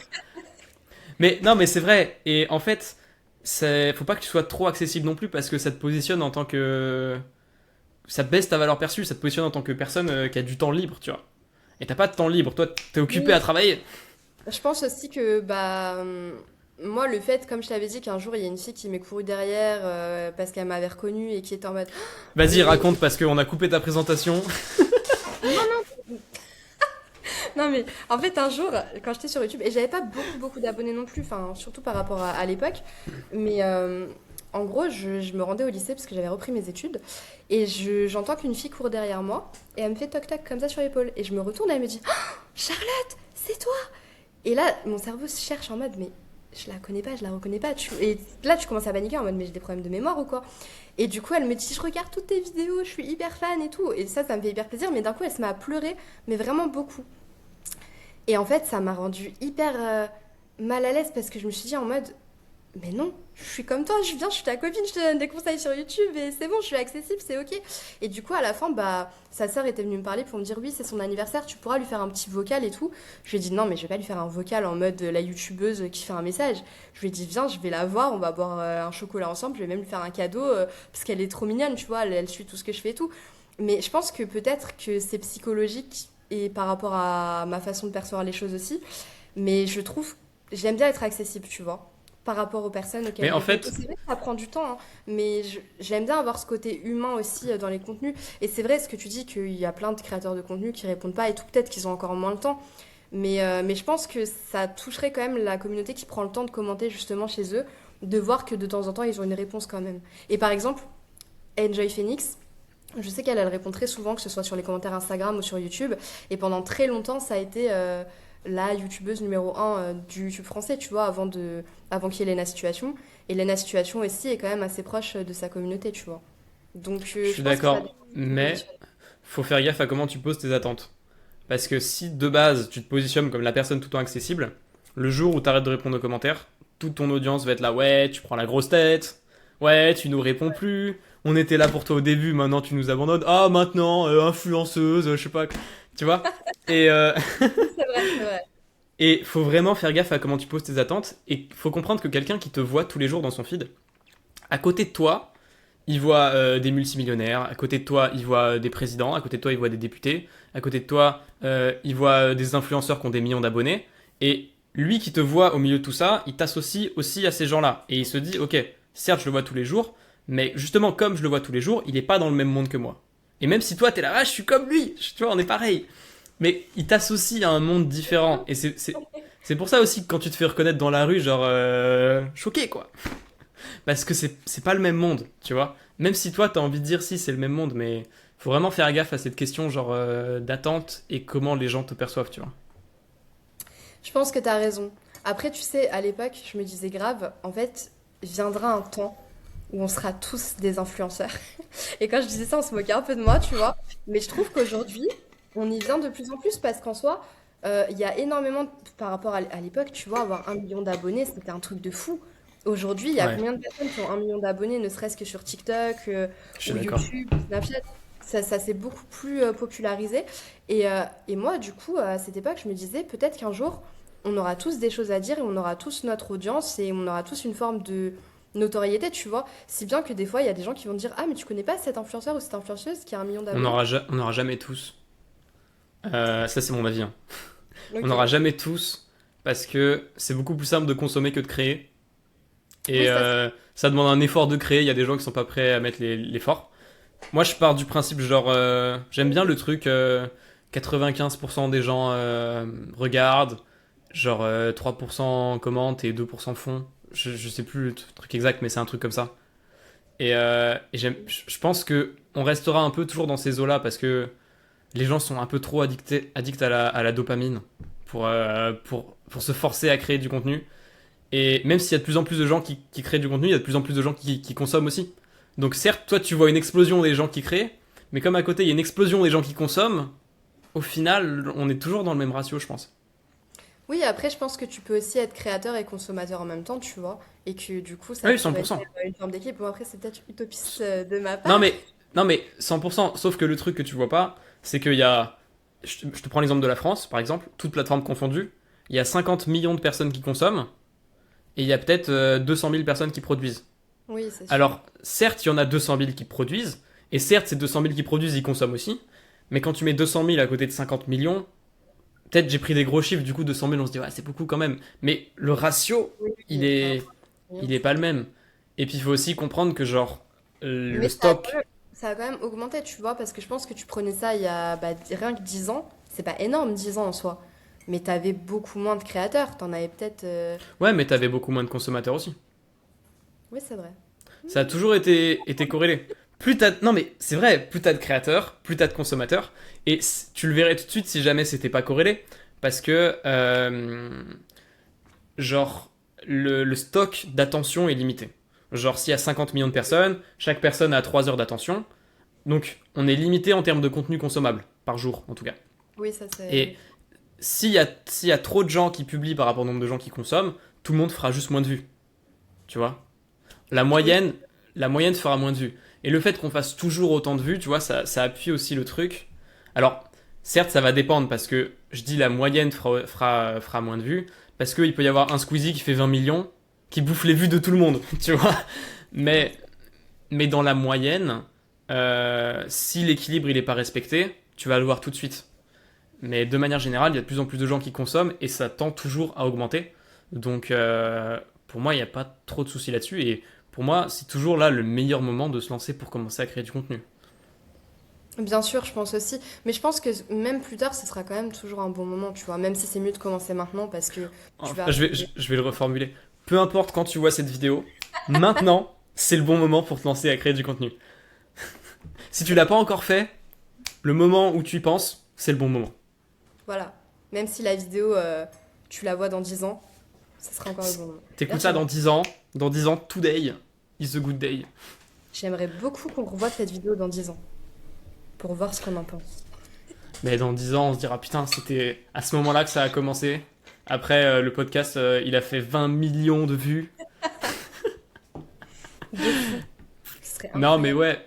Non, mais je pense que ça peut aider les gens de parler, de se vider un peu la tête. Et puis tu vois, même si ça fait que 100 vues, faut partir du principe que, certes, on fait des centaines de milliers de vues sur des posts LinkedIn, en l'occurrence là, peut-être qu'on va s'ouvrir à d'autres réseaux. Pour l'instant, on publie sur LinkedIn. Mais si je prends l'exemple de 100 000 vues sur un post LinkedIn, ça vaut pas 100 vues sur une vidéo de 3 heures. Genre, les gens qui te consomment sur LinkedIn, ils te consomment 30 secondes. 30 C'est secondes, ça vrai. va très vite. Là, on nous consomme 1 heure. Tu vois, pour faire l'équivalent, il faudrait qu'ils voient 120 posts de toi. 120 C'est posts contre une vidéo. Et même s'il y a moins de personnes là qui regardent cette vidéo, les gens qui nous consomment pendant 1 heure, qui vont nous écouter, qui vont se dire ah putain, ça ce qui a été dit là à ce moment-là, c'est hyper pertinent. Ah c'est pas con ça, tu vois. Ils disent ah finalement je l'aime bien cette personne. Ou alors je l'aime pas, mais du coup ça gagne aussi du temps parce que j'ai pas forcément envie de bosser avec des gens qui m'aiment pas. Mais il faut prendre en compte que c'est hyper important, genre le contenu long, parce que les gens ont besoin d'apprendre à te connaître, de passer du temps avec toi avant de vouloir travailler avec toi, tout simplement. totalement. Et puis là, c'est pareil, tu vois, on est dans une discussion, mais clairement, c'est comme si la personne qui nous regardait participait à cette discussion. Parce Ouais, que, c'est aussi pour ça que je veux pas faire des podcasts hyper chiants. Je veux vraiment que ce soit genre on discute, plutôt que oh alors, tu es passé à la télé, raconte-nous, comment ça s'est passé. oui, mais même moi, tu vois, je trouve ça. En Ça te fait, met toute la pression dessus, quoi. ouais, c'est ça. Si tu passes pas un Exact. bon moment, alors que l'intérêt, ça reste de passer un bon moment aussi, tu vois. Moi, je Moi, kiffe à créer mon contenu, mais même sur LinkedIn, j'ai pas envie de poster du contenu qui me fait chier. Il y a des pareil. gens qui font ça, hein. Mais quand je vois, justement, on avait ce débat-là chez moi l'autre jour, mais les personnes qui sont en mode, ouais, on est sur un réseau professionnel, on n'est pas sur Facebook ici. Ok, on est sur un réseau pro, mais on reste des humains en fait. Et t'as vu, enfin, moi quand je vois le nombre de personnes qui m'écrivent aussi en privé, parce qu'il y en a qui, quand c'est un peu trop humoristique, elles osent pas non Ils osent plus. pas commenter. Ouais, j'ai pareil. Voilà. Et ben, il y en a plein qui me disent, mais Charlotte, merci, ça me fait rire, ça change de ce que je vois tout le temps. ça met une dose de bonne humeur, etc. Il y a même quelqu'un qui m'a dit, mais t'es une vraie personne ou t'es une IA parce que t'es trop drôle pour être un humain ou alors tu trolls et tout. Mais je pense que les gens ont besoin de ça, en fait, on reste des humains. Et c'est pas parce que tu blagues que ça veut dire que tu peux pas être pro, quoi. 100%. Là, je suis totalement d'accord avec toi. Ouais, Et comme tu enfin, l'as... où on allait. Non mais, franchement, comme tu l'as dit au début, le truc le plus important, peu importe le réseau, peu importe le contexte, c'est des humains derrière. Tu peux parler à un avocat, tu peux parler à un ministre, c'est des humains. Genre, genre ils mettent pas un masque en se levant à 8h le matin, qu'ils enlèvent à 19h, et genre, entre-temps, ils ont le droit de consommer Instagram et TikTok, mais au milieu, faut qu'ils l'enlèvent. Genre, on est tous des humains, c'est pour ça que les gens sont déçus des présidents et des députés aussi, c'est parce que c'est des humains derrière. Au final, on est tous pareils, et puis même les créateurs de contenu que tu vois derrière ton écran, nous, on en fait partie. On est aussi des humains pareils, et il faut que les gens, vraiment, ils comprennent ça. Si toi, tu trouves un... C'est genre, si un pélo au fond de Reddit, je vais prendre l'exemple, si un pélo au fond de Reddit trouve un truc drôle, il y a une probabilité très élevée pour qu'un pélo au fond de LinkedIn trouve ça drôle aussi. Bien sûr, mais clairement. Très bon exemple. Et oui, et puis, ben regarde, hier, il y a quelqu'un qui m'a identifié sur un commentaire, c'était même pas le mien. J'avais commenté chez une fille pour parler d'une expérience par rapport à la rémunération des freelances. Et le mec, à la fin, il m'a sorti le terme simp. Tu vois, pour dire. Ça veut dire quoi, simple? STMP. C'est en mode pour parler des gars qui sont trop derrière les filles et tout, en mode trop à s'aplatir. C'est un terme, tu Ah, j'ai vois, pas la ref. bon, bah, du coup, c'est un terme que tu avais beaucoup sur le forum jeuxvideo.com, Ok. notamment dans la catégorie 18-25. Et bon, t'en as, ça restait soft, et d'autres où c'est parti vraiment dans le masculinisme avec ouais, les simpes qui sont trop gentils avec les filles, vous déréglez le marché, etc. Et du coup, Ok, je vois. j'avais pas vu sa réponse à mon commentaire où il me disait ok, mais qui a gagné ça, dans quel milieu, on peut avoir plus de contexte, tu vois. Et j'avais pas vu parce qu'il y avait eu entre-temps des commentaires sur mes autres posts. Et je lui ai dit, ah, j'avais pas vu ton commentaire, ça s'était noyé et tout. Et là, il me répond, ah ouais, tu devais avoir plein de simples et tout dans tes notifs. Et je lui dis, mais ça va. Je lui dis, ah ouais, carrément, sur LinkedIn, ça parle du 18-25 et tout. Après, il m'a dit, ah ouais, t'as la ref et tout, tu vois. Et du coup, bah, ça aussi, ça m'a prouvé qu'en fait, les gens sont des personnes d'Internet avant tout. En fonction de leurs âges, elles ont connu certaines refs et pas d'autres. Et que du coup, bah, elles aiment bien les placer dès qu'elles peuvent, tu vois. Et c'est leur façon de faire de l'interaction, de réagir aussi de façon émotionnelle et de communiquer comme des humains, quoi. 100%, je suis trop d'accord. Ça me fait rire parce que moi, ça fait un mois là que j'ai un retraité qui like tous mes posts et qui commente quasi tous mes posts. Et il y a pas d'âge, tu vois, pour aimer ce genre de contenu. C'est vraiment en fonction des gens. Il y a des gens, ils vont adhérer, des gens, ils vont pas adhérer. Mais tu peux avoir un retraité qui aime ce que tu fais, tu vois. Exactement. C'est pour ça que j'avais pas compris cette histoire de. J'ai vu passer en mode guerre jeune, personnes plus âgées sur LinkedIn et tout.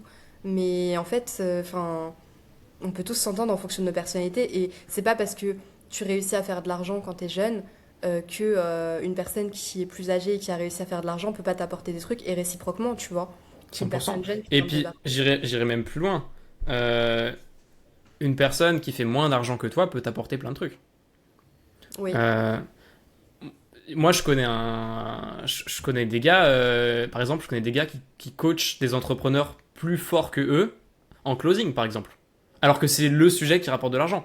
Parce que il y a un truc que les gens qui font beaucoup d'argent ont compris, c'est que genre, peu importe combien l'autre gagne, s'il a un skills dont tu as besoin qu'il le fait mieux que toi, ou tu supposes même qu'il le fait mieux que toi, ça vaut le coup de foncer parce que c'est trop important les skills et ce serait con de passer à côté juste par ego que le mec fait moins d'argent que toi, quoi.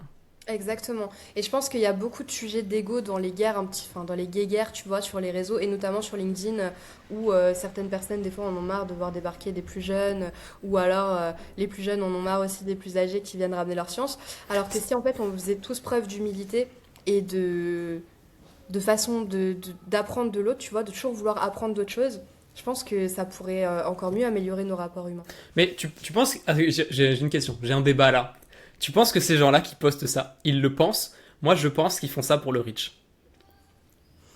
Je pense que ça dépend des personnes, mais à mon avis, enfin, la dernière fois, il y a un gars qui avait commenté chez moi bah, quand je suis revenue sur LinkedIn avec mon tout premier post un peu clivant, pareil, pour dénoncer le fait Je que... prends- Pour ceux qui l'ont pas vu, c'était je prends des douches de caca. Non, je l'ai pas dit comme ça. Non, tu l'as pas dit comme ça? C'était quoi? J'ai dit en mode je suis devenue multimillionnaire en faisant emoji caca sur des hommes. Et visiblement ça Ah ouais, tu prenais pas les douches de caca, tu faisais caca sur des hommes. Ok.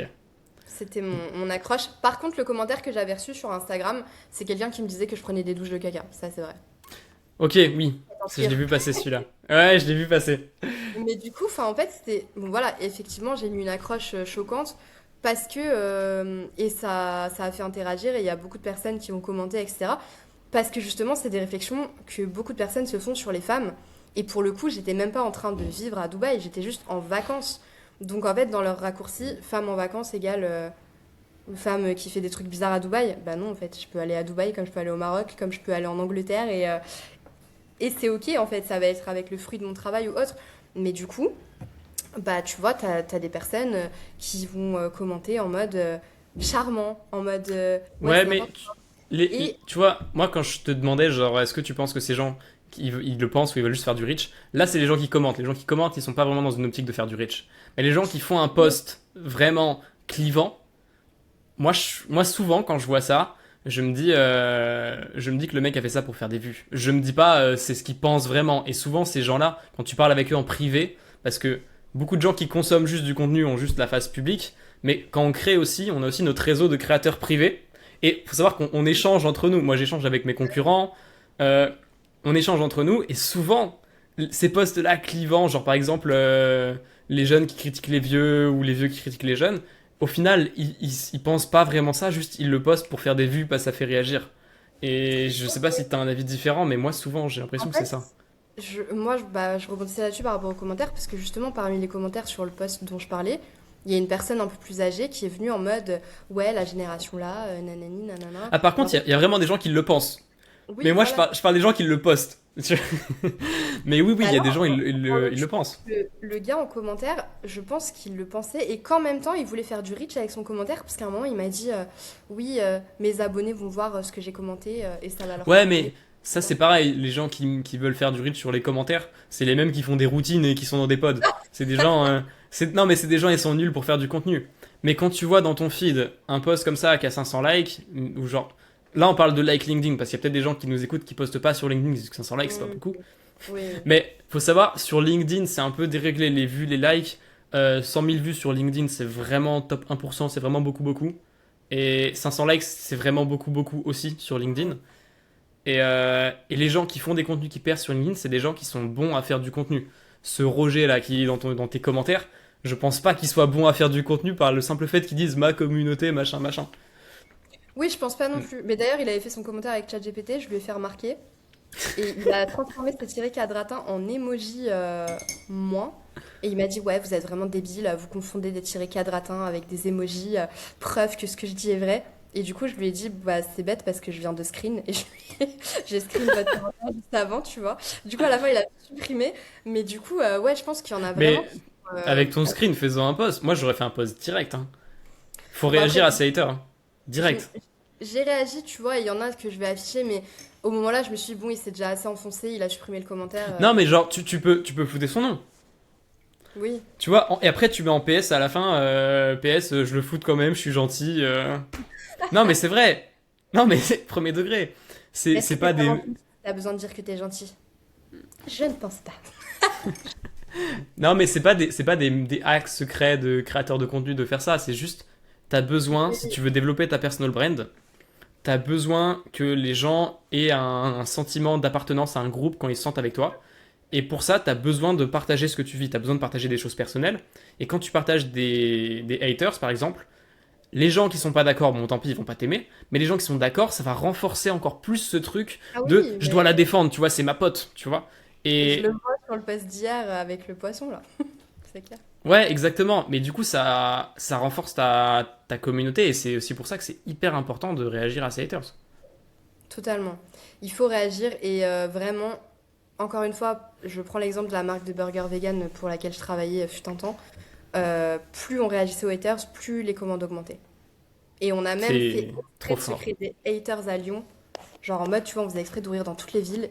Et en fait, on commençait à narguer Lyon. En mode, ouais, les Lyonnais, ouais, ça y est. Ok, ouais, vous cherchez la merde pour avoir des haters, pour réagir sur les haters.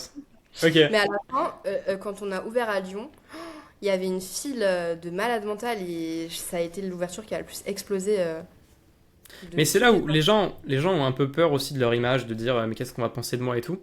Faut vraiment prendre en compte que on s'en fout. Faut Mm, juste poster, tu postes et puis tu verras bien quoi. Il y a des gens qui vont t'aimer, il y a des gens qui vont pas t'aimer. Faut pas que t'aies peur qu'on te juge. Et puis à la fin, dans tous les cas, t'auras des gens qui vont bien t'aimer, peu importe ce que tu dis. Il y a des gens qui disent que la Terre est plate. Il y a entièrement peut-être des gens d'accord. qui nous écoutent qui pensent que la Terre est plate. Il y a des gens qui disent des trucs de ouf et ils ont quand même un groupe de personnes qui sont d'accord avec eux. Bien Genre, sûr. ils- peu importe ton avis, tu auras des gens d'accord avec toi. Les gens oublient Intéressant ça. quand tu disais, oui, les ministres et les gens du gouvernement sont des humains, ils mettent pas un masque. Et je me suis dit, je suis sûre qu'il y a des personnes qui ont comme théorie, comme quoi c'est pas des humains et c'est des reptiliens en fait. Et ils se moquent de... Mais Mais je me non, mais dis, tu sais, j'ai eu un call il y a un mois et demi avec un gars comme ça. Pendant 1 heure, il m'a lâché des théories du complot sur théories du complot. Et dans ma tête, je me suis dit, il y a des gens qui sont d'accord avec ça, hein. Et il faut bah oui, vraiment comprendre que peu importe ce que tu vas mettre en avant, on est tellement beaucoup. Les gens se rendent pas compte de ce que j'ai dit en France, 50 millions. Je pense que les gens se rendent pas compte de ce que ça représente 50 millions de personnes qui consomment plus d'1 heure par jour. C'est vraiment beaucoup. Et plus d'1 heure par jour, ça veut dire que sur un an, ça fait plus de 365 heures.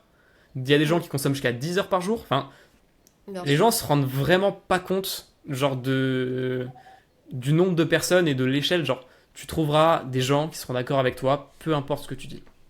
Bien sûr.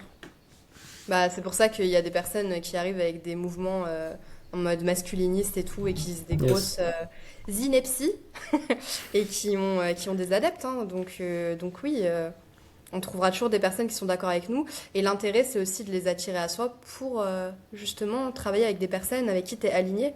Surtout dans le... Bah là, en l'occurrence, parce qu'on parle de LinkedIn, tu vois. Mais je pense que c'est pareil pour tes audiences et ta communauté. Tu préfères être écouté par des personnes pour qui ce que tu dis fait sens et qui vont te suivre et te donner de la force et peut-être même parfois te donner des idées en réagissant sur tes contenus, quoi. Ça, je peux même l'illustrer. J'ai un exemple. Ah ouais? Euh, ouais. Moi, pendant une période de ma vie, j'ai vendu des sites internet.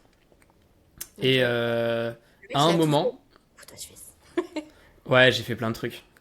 J'ai vendu des sites internet. Je me suis niché plusieurs fois dans plusieurs industries différentes.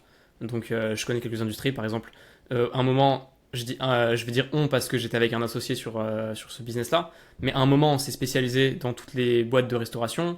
À un moment, plutôt dans les PME. Et à un moment, on s'est spécialisé dans tout ce qui était médecine esthétique. Et du Ok. coup, on est sur une niche qui a fait genre 10 ans d'études, qui est très très scolaire. Je déteste l'école, je suis pas du tout un mec comme l'école. Et on s'est mis à créer du contenu, créer des publicités, etc. pour attirer ces gens-là. Et on a dû se mettre à genre porter un masque, entre guillemets. Genre donner une image qu'on n'est pas vraiment. Et tu vois, c'est des gens, quand ils parlent couramment, ils vont vous voyez, ils vont dire très cher, ils vont dire Ah des ouais, genre trucs, vraiment. ils vont dire des trucs de ouf parce qu'ils sont dans leur caste un peu, tu vois. Hmm. Et certes, tu peux mettre un masque, attirer ces gens-là, mais genre, quand tu vas devoir délivrer ces gens-là, tu vas détester ta vie parce que ces gens-là, ils parlent pas comme toi, ils sont pas comme toi. Et tu vois, au final, même si tu te dis c'est une meilleure niche qu'une autre et tout, parle comme toi t'as envie de parler, choisis ta niche, et genre, dans tous les cas, comme j'ai dit avant, t'attireras des gens qui te ressemblent, sauf que ces gens-là, tu seras content de délivrer avec eux, parce que c'est des gens avec qui tu t'entends bien naturellement. Et c'est aussi Hmm. une erreur de genre, mettre un masque parce que tu te dis je veux plutôt attirer cette audience-là. Au final, si t'aimes pas cette audience-là, t'as pas envie de passer 10 ans dedans, quoi. Donc, Je suis totalement d'accord. Et franchement, bah, incroyable cette anecdote parce que c'est là que tu te rends compte que vraiment, quand tu es entouré de personnes avec qui ça le fait pas, bah, en fait, tu subis ton travail finalement. Et c'est pas le but. Le but, c'est qu'on fasse des choses qu'on kiffe faire, qu'on s'éclate. Et comme dit la phrase, si tu fais un travail que t'aimes, t'auras jamais l'impression de travailler de toute ta vie. Enfin, un truc comme ça. Mais en tout cas, je pense que c'est beaucoup mieux. bah, c'est ce qu'on fait un podcast. Moi, là, j'ai pas du tout l'impression de travailler, tu vois. Je... on se fait des calls, on discute, on s'amuse, on publie. Les gens, ils consomment. Les gens, ils sont d'accord, ils aiment bien. Ou même, ils sont pas d'accord, mais on s'en fiche. Tant qu'ils aiment bien, tu vois, et que ça leur plaît et qu'ils ont de la valeur. Genre, t'as pas l'impression de travailler quand tu fais ça. Exactement. Et s'ils aiment pas, ils peuvent commenter aussi, ça nous fera des posts anti-haters. Je sais pas où est-ce que je poste ce podcast. C'est pas fini, mais juste je brainstorm en même temps. Tiens, on va brainstormer avec les gens. Est-ce qu'on publie que sur YouTube? Est-ce qu'on envoie aussi sur Spotify, Deezer? Est-ce qu'il y a d'autres plateformes sur lesquelles on envoie? Ouais, clairement, moi je dirais. Bon, je sais pas ce qu'ils vont répondre en commentaire, évidemment, mais YouTube et Spotify, Deezer, même Apple Music, partout là où tu peux, hein. Moi, je sais que j'aime bien écouter des podcasts quand je peux pas regarder de vidéo justement et que du coup, je m'en fous vachement de la vidéo quand j'écoute un podcast. Moi, je sais que j'utilise Spotify genre quand je marche, quand je fais ma muscu, quand ce genre de trucs. Ouais, Après, je sais pareil. qu'il y a une grosse audience YouTube pour les podcasts. Totalement, parce qu'en plus, bah, t'as YouTube qui est relié à YouTube Music où t'as aussi la partie podcast. Et pareil, pour Apple Music, t'as aussi l'application podcast directement d'Apple. Et il y a beaucoup de personnes qui écoutent via ce canal-là aussi. Je sais que pour une cliente qui faisait ses podcasts, on les publiait aussi dessus, tu vois. Ok, ouais, je vois. Je vois. Vas-y, viens, on retourne sur un sujet LinkedIn. Là, Ouais. je te pose des questions. Quels sont les sujets qui marchent le mieux sur LinkedIn? Je pense tous les sujets un peu féministes. Et à contrario, je pense aussi que les sujets, bah, tu vois, d'hommes qui vont aussi prendre la parole pour dire, ok, le féminisme, mais c'est pas une raison pour écraser l'homme dans sa masculinité, ça peut fonctionner aussi. Totalement. C'est Et c'est pour marrant, ça parce que... que c'est pas du tout ce que j'aurais répondu. Après, là, je réponds vraiment à mon échelle, tu vois. Ouais, ouais, ouais, en tant que femme, ouais, je comprends. Forcément, l'algorithme me propose des contenus qui sont un peu liés à mes prises de parole et aussi à ce que je like et ce que je commente. Mais je remarque que quand une femme puis bon, voilà, moi j'étais la fille voilée qui venait en mode j'ai envie de porter mon voile et je travaille comme ça. Et en fait, les femmes ont le droit de porter ce qu'elles veulent. Ouais, Et c'est vrai c'est que t'as ce qui m'a commencé avec le fait. voile, toi. Ouais. Donc, et tu vois, et heureusement que même si là, enfin, par rapport à des choses qui me sont arrivées de façon personnelle, je le porte plus. euh, je reste quand même convaincue que si une femme veut porter le voile, c'est son droit. Si personne ne l'oblige, en fait, c'est elle qui décide. Si elle a envie de s'habiller en mini-jupe, si elle a envie de porter ce qu'elle veut, bah, elle a le droit. Et je trouve que ça, c'est des sujets qui fonctionnent bien parce qu'en fait, bah, ça fait sens pour beaucoup de personnes, notamment pour les femmes, parce qu'on en a marre en fait que des personnes essayent tout le temps de nous dicter notre conduite, ou même comme tu vois, bah, pareil, le post que j'ai fait sur Dubaï en blaguant en mode les douches de caca, etc. Pourquoi ça a fait sens chez beaucoup de personnes et beaucoup de femmes aussi qui sont venues m'écrire en privé? Parce qu'en fait, c'est des choses qui reviennent extrêmement souvent et qui sont relous. Et en fait, tout ce qui saoule les gens et les sujets de prise de parole où tu vas piquer un peu un coup de gueule, même si tu le fais de façon humoristique, bah ça va faire sens chez beaucoup de personnes. Elles vont dire que c'est bien d'en parler et elles vont appuyer aussi tes propos pour celles qui sont d'accord avec toi. Ouais, 100%. Mais après, plus globalement, parce que c'est un sujet qui marche de ouf. C'est quoi les autres sujets qui marchent? Parce que personne peut build sa personal brand juste en parlant de féminisme. Ok, ok. Je vois mieux l'angle de la question. Vas-y, je Euh, recadre. moi, je pense honnêtement que déjà, quand tu fais un apport de valeur et que tu le fais bien, ça peut vraiment te faire performer très loin, Comment surtout on dans fait ton... bien? Bah, par exemple, je vais prendre ma copine Kyriane, qui parle beaucoup d'intelligence artificielle. Elle, pour moi, ses posts sont 100% apport de valeur. Elle va avoir sa personnalité derrière, tu vois, mais elle est venue, et pour moi, c'est pour ça que c'est, comme elle le dit, elle s'est positionnée comme la queen de l'intelligence artificielle, parce qu'en fait, bah, à chaque fois qu'elle te fait un post, c'est hyper instructif. Et ça va t'aider dans ton travail, tu vois. Donc pour le coup, c'est hyper pertinent. On est sur LinkedIn. En plus, la plupart des gens pensent à un contenu professionnel. Et elle t'apprend comment utiliser son outil dans son expertise. Maintenant, au-delà de ça, par exemple, toi ou moi, quand on fait des posts, bon, à la base, on commence en mode ghostwriter ou créateur de contenu ou consulting pour aider les gens à créer leur contenu ou leur faire des retours. Bah, le fait qu'on fasse ça fonctionne parce que ça montre aussi directement notre expertise d'une certaine façon, tu vois. Donc je pense que tout ce qui va être apport de valeur ou aussi montrer tes compétences, ça peut bien fonctionner. Maintenant, un sujet en particulier, euh, ça dépend. Je pense que les sujets sur comment faire de l'argent et comment bien travailler, mieux travailler plus rapidement, ça performera toujours, tu vois, peu importe le secteur. Je pense que j'ai mal posé ma question. Parce que, Justement, en fait, ouais. non, non, tu t'as bien répondu. Mais juste, il y a un truc qui m'est venu en tête quand moi j'ai repensé à comment moi j'aurais répondu à la question. Ok. Et je pense qu'en fait, il faut dissocier deux trucs. Quand je dis un sujet qui marche, faut dissocier sujet qui fait des vues et sujet qui fait de l'argent et des leads. Et genre, Mm. il y a des sujets qui font beaucoup de vues. Bah, je peux t'en citer deux. Les news. Tu peux poster des news. Il y a des gens qui font 200 000 impressions par post sur LinkedIn à poster que des news. Donc, il y en a plein qui font ça. L'actualité, etc., tu veux dire? Exactement. Oui, oui. Genre, je sais pas, le gouvernement US a passé cette nouvelle loi ou Anthropic sort son nouveau modèle. Tu Oui, vois, c'est vrai, il y a des c'est vrai. news qui font beaucoup de vues. Et quand tu postes des news, tu vas faire beaucoup de vues. Du coup, tu vas l'associer à un truc positif. Sauf que les gens qui consomment ça, consomment pas ton profil, ta personne. Ils consomment la news. Et personne te retient. De la même manière, tu peux faire beaucoup de vues en postant des messages motivation. Par exemple, le pouvoir des habitudes. Lis 30 minutes par jour et à la fin de l'année, tu auras lu 50 livres. C'est bien, ça fait des likes faciles, ça fait des vues, ça fait pas de clients. Je suis d'accord. Les gens l'associent pas à ton profil. Tu peux poster des mèmes aussi. Tu peux poster des mèmes, des trucs tout cons, ça va faire des vues. Les gens vont pas l'associer forcément à toi, vont pas aller voir ton profil et ça va pas leur donner envie d'acheter chez toi. Donc, il faut vraiment dissocier cette partie, faire des vues de faire des leads. Parce que tu peux faire 3 millions de vues par mois et pas faire d'abonnés si tu postes que des. Enfin, pas faire d'argent plutôt. Si tu postes que des trucs qui font pas sens. Par contre, dans la catégorie, c'est quoi les sujets qui marchent pour faire de l'argent, c'est là où tu reviens sur le truc de donner de la valeur et c'est là où toi t'as répondu plutôt sur ces sujets-là. Et même si je reviens sur le féminisme, moi c'est un sujet qui me touche pas personnellement et je poste pas dessus parce que c'est pas mon sujet. Mais c'est des sujets très forts pour build une audience. Parce que tu parles d'une douleur commune que tu partages avec un groupe de personnes. Et du coup, ces gens-là s'identifient à toi. Et donc, niveau personal brand, c'est très très fort. Mais il faut comprendre que les gens, ils peuvent reprendre cette idée-là sur d'autres sujets qui Totalement. s'adressent plutôt à leur audience à eux et à leur groupe à eux, tu vois. Bien Et sûr. Ok, bah déjà, merci pour m'avoir éclairé par rapport à ta question. C'est vrai que moi, je l'ai entendu vraiment en mode apport de valeur et plus le côté faire du chiffre par rapport à ton expertise.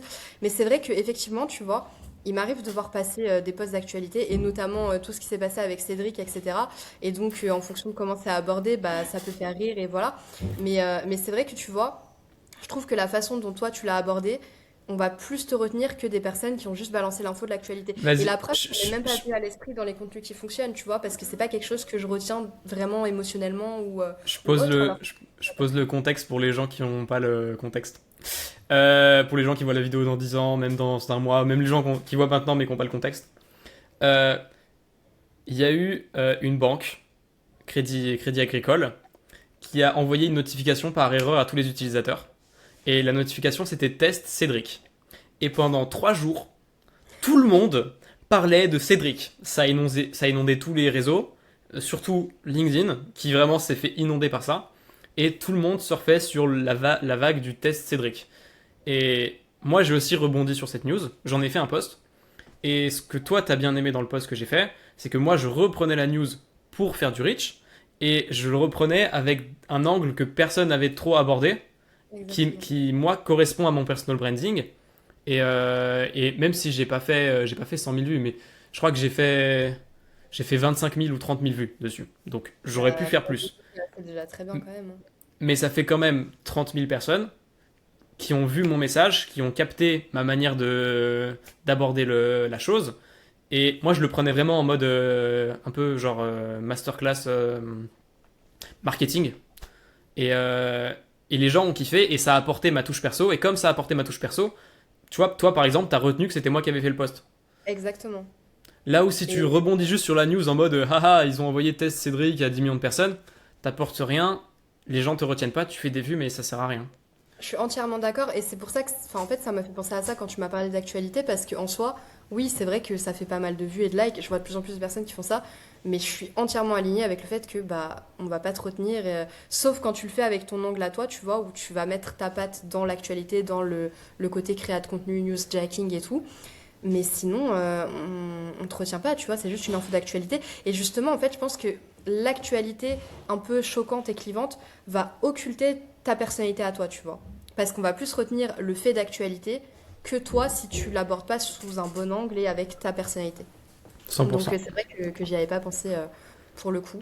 Mais je suis d'accord avec toi et ce que je conseille personnellement à mes clients et clientes quand je fais du consulting, c'est de définir leur persona comme on en a parlé avant, mais surtout de définir leurs valeurs.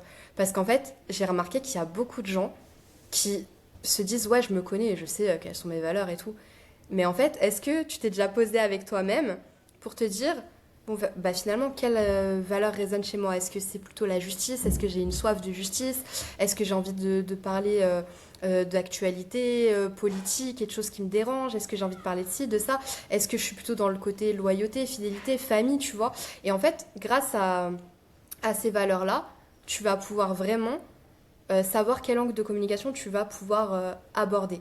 Et qui peuvent aussi faire des sujets aussi pertinents que le féminisme pour les personnes pour qui ça résonne. Mais je pense que c'est très important de à la fois connaître sa cible, mais aussi se connaître soi-même. Je suis entièrement d'accord et j'irai même encore plus loin. Faut que tu aies une liste d'angles sur toi-même et que genre qu'on sache que sur certains sujets, tu diras tout le temps la même chose. Et que tu sois vraiment aligné avec la manière dont tu parles sur le long terme. Et je vais prendre un exemple LinkedIn de Chris Scholly, qui lui va tout le temps dire j'adore les freelances, je déteste les CDI, qui va en parler à longueur de journée pendant des années. Et si un jour tu te poses une question, tu sauras direct, genre, si ça parle de freelance, tu vas penser à lui parce qu'il en parle et il redit tout le temps la même chose. Il y a d'autres exemples sur d'autres plateformes, mais l'idée, c'est d'avoir tes messages à toi. Tu vois, moi je sais que sur plein de posts, je renvoie tout le temps l'image, je publie 3 fois par jour. Et ça, c'est un truc, même quand je publie moins, même quand je publie plus, je garde ça parce qu'on m'associe à ça. C'est pareil, je vais dire que je suis roux. Il y a plusieurs choses qui vont revenir dans mon contenu qui ont juste pour effet de renforcer mon personal branding en m'associant à une image simple. Et l'objectif final, c'est que, genre, si on a une question et qu'on devait se dire, ok, qu'est-ce que tu penses que ce mec répondrait à cette question? Il faut que tu puisses savoir qu'est-ce que l'influx répondrait à la question sans même qu'il vienne y répondre parce que il est tellement cohérent dans ce qu'il dit entre ses posts et c'est toujours les mêmes angles qui reviennent où il répète toujours le même message. Peu importe s'il parle de politique, peu importe s'il parle de sujets féministes, peu importe s'il dit une connerie, c'est toujours le même message de fond qui doit revenir en fait et qui doit parler aux gens. C'est vrai, je suis entièrement d'accord avec toi. Et c'est vrai que Chris, il est très fort pour ça. Et d'ailleurs, on adore ses posts. Moi, je sais que dès que je les vois, je suis 100% alignée. Et en plus, il fait très bien passer ses messages, tu vois. Par exemple, je sais qu'il y a beaucoup de personnes qui ont rebondi sur le post un peu sarcastique où je parlais de open to work, etc. Par exemple, Chris, il va parler de ça, tu vois. Il va dire, oui, le statut open to work peut faire en sorte que bah, vous soyez perçu comme trop disponible. Et en soi, il a raison. Ça veut pas dire que lui critique les gens qui mettent open to work. Ça veut dire qu'il critique ce statut-là. Et moi, quand je fais mon post sarcastique, je critique le fait qu'il y ait des personnes qui parlent juste de open to work, en revanche, sans mettre de nuance derrière, tu vois. Mais Chris, en fait, il apporte toujours une bonne nuance. Et même pour les CDI, tu vois, c'est rare que des personnes se sentent attaquées en étant en CDI en voyant les posts de Chris. Parce qu'elles savent aussi pour quelles raisons il fait tout ça. 100%. Mais je suis d'accord et c'est hyper important d'avoir sa ligne à soi claire qui copie pas la ligne de quelqu'un d'autre parce que sinon c'est juste si le Bien mec est sûr. plus grand que toi on va le retenir lui pas toi c'est c'est tout con mais genre tu te fais ta propre ligne et il y a des trucs tout cons j'ai entendu un mec en parler l'autre jour quand j'étais dans un call. Ça peut être des trucs tout cons. Il y a un gars il mange 300 grammes de prod par jour. Ok, ta ligne éditoriale, c'est ça. T'es le gars qui mange 300 grammes de prod par jour. T'as pas besoin d'avoir une couleur de cheveux différente, t'as pas besoin d'avoir un avis transcendant. Tu fais juste un truc un peu différent de ce qu'on voit d'habitude et t'en parles, tu vois. Euh, Exactement. Il y a un gars dans tous ses posts, il dit bah écoute, moi je suis le gars qui va devenir milliardaire. Ok, c'est le gars qui va devenir milliardaire. Tu vois, c'est pas compliqué. Tu peux prendre n'importe quoi et tu t'associes à ça. Moi, je me suis associé comme le roux. C'est pour ça que ce podcast, c'est dans la tête d'un roux. C'est pour ça que c'est marqué le roux dans mon pronom sur mon profil LinkedIn. Et c'est pour ça que j'en parle dans mes posts. Mais ça marche avec tout. Tu peux être la femme qui porte des lunettes. Ça marche avec tout. T'as pas besoin d'avoir un avis transcendant. Je vais recommander Mélan. C'est la fille qui à chaque fois qu'il plonge dans les trucs qui n'ont rien à voir. Non, non, oui, non, je comprends totalement ce que tu veux dire. C'est vrai que, en fait, à partir du moment où tu as un élément différenciant et qui peut faire partie un peu de ton starter pack, Bien sûr. bah, let's go. Et ça, d'ailleurs, je pense que tu vois, dans beaucoup de séries, de jeux vidéo et même de films, tu peux t'inspirer de choses pour trouver ton propre truc à toi. Je vais m'expliquer, par exemple, tu vois, dans Friends, tu sais que ils sont toujours dans le même café. C'est leur truc à eux. Ils ont chacun leur petite particularité. Dans Dragon Ball, tu sais que Sangoku, c'est les couleurs bleu et orange, tu vois. Et en fait, des choses comme ça, de voir comment certains personnages sont faits, parce que dans l'écriture des personnages, c'est énormément travaillé, tout ce qui va constituer leur façon d'être, leurs expressions, leurs couleurs et tout. Et souvent, bah, quand je discute avec des personnes, elles savent pas trop par où commencer, mais tu peux rebondir sur un petit peu la culture que tu as et des choses que tu as vues au quotidien pour t'inspirer et te dire, bah tiens, moi c'est ça mon truc différenciant que j'ai envie de mettre en avant et par lequel j'ai envie de me caractériser. Et typiquement, Liena Situation, elle commençait avec, bah voilà, je suis avec mon groupe de potes, je prends tout le temps ma boisson réfléchie au Starbucks et tout le monde sait que c'était son truc. 100%. L'idée, c'est vraiment qu'on puisse t'associer à une image hyper simple. Faut que, Exact. dans la tête, quand on prononce ton nom, les gens aient un truc qui leur vient en tête. Alors, ça peut être un truc, ça peut être deux trucs, ça peut être trois trucs, mais il faut que vraiment ce soit tellement clair qu'il n'y ait pas de doute. Tu vois. Donc, Chris, par exemple, quand tu penses à Chris, tu penses à freelance. Si tu penses à moi, tu penses à roue. Et faut qu'on ait ton truc. Genre, faut que chaque personne ait son truc d'association qui est assez simple. Moi, là, actuellement, alors peut-être c'est différent pour d'autres gens, mais moi, si je pense par exemple à Yomi Denzel, je pense à e-commerce. C'est Si, vrai. si je pense à. Il y a un gars que j'aime beaucoup aux États-Unis qui s'appelle Mark. Et lui, il a tout le temps dans toutes ses vidéos un t-shirt où il y a écrit Run More Ads. Et il dit à tout le monde il dit à tout le monde Run More Ads en mode plus de pubs, faites plus Ouais. de pubs. Et lui, j'ai rencontré je sais pas combien de gens qui connaissaient pas son prénom. Mais ah, c'est le mec Run More Ads, tu vois. Parce que c'est le message qu'il met en avant, c'est le message qu'il promeut. Et c'est hyper important d'avoir son truc à lui. Moi, je sais qu'il y a des gens qui viennent me voir, qui savent pas comment je m'appelle, mais qui me disent le roux. Parce que c'est ce que j'ai mis Mais en avant. il est temps que je t'avoue quelque chose. Vas-y. La première fois que j'ai eu un appel avec Kevin, Ouais. j'ai dit ah mais j'aime trop ses posts à lui et tout. Mais en fait dans ma tête j'ai failli dire Leroux, tu vois, parce que justement j'avais pas retenu ton prénom à la base, donc ça fait totalement sens avec ce que tu dis. Et c'est vrai que en fait bah, les gens t'associent à l'image que tu donnes, bah, comme Laurine, tu vois, tout le monde l'appelle la meuf en rouge. C'est Mais parce tu que vois, c'est ton avantage concurrentiel parce que dans tous les cas, les gens qui lisent les posts retiennent pas le nom. Dans tous les cas. Donc, s'ils lisent le post d'un concurrent, ils vont pas retenir son nom. S'ils lisent le tien, ils retiennent pas le nom. Si toi, t'as un truc qu'on retient, même si c'est pas ton nom, toi, on te retient. Du coup, quand on va scroller sur le feed, on va se souvenir qu'on a déjà vu un post de toi. Et ça, c'est déjà une grosse victoire parce que tout le monde dit ouais, faut qu'on te voit 7 fois avant d'acheter.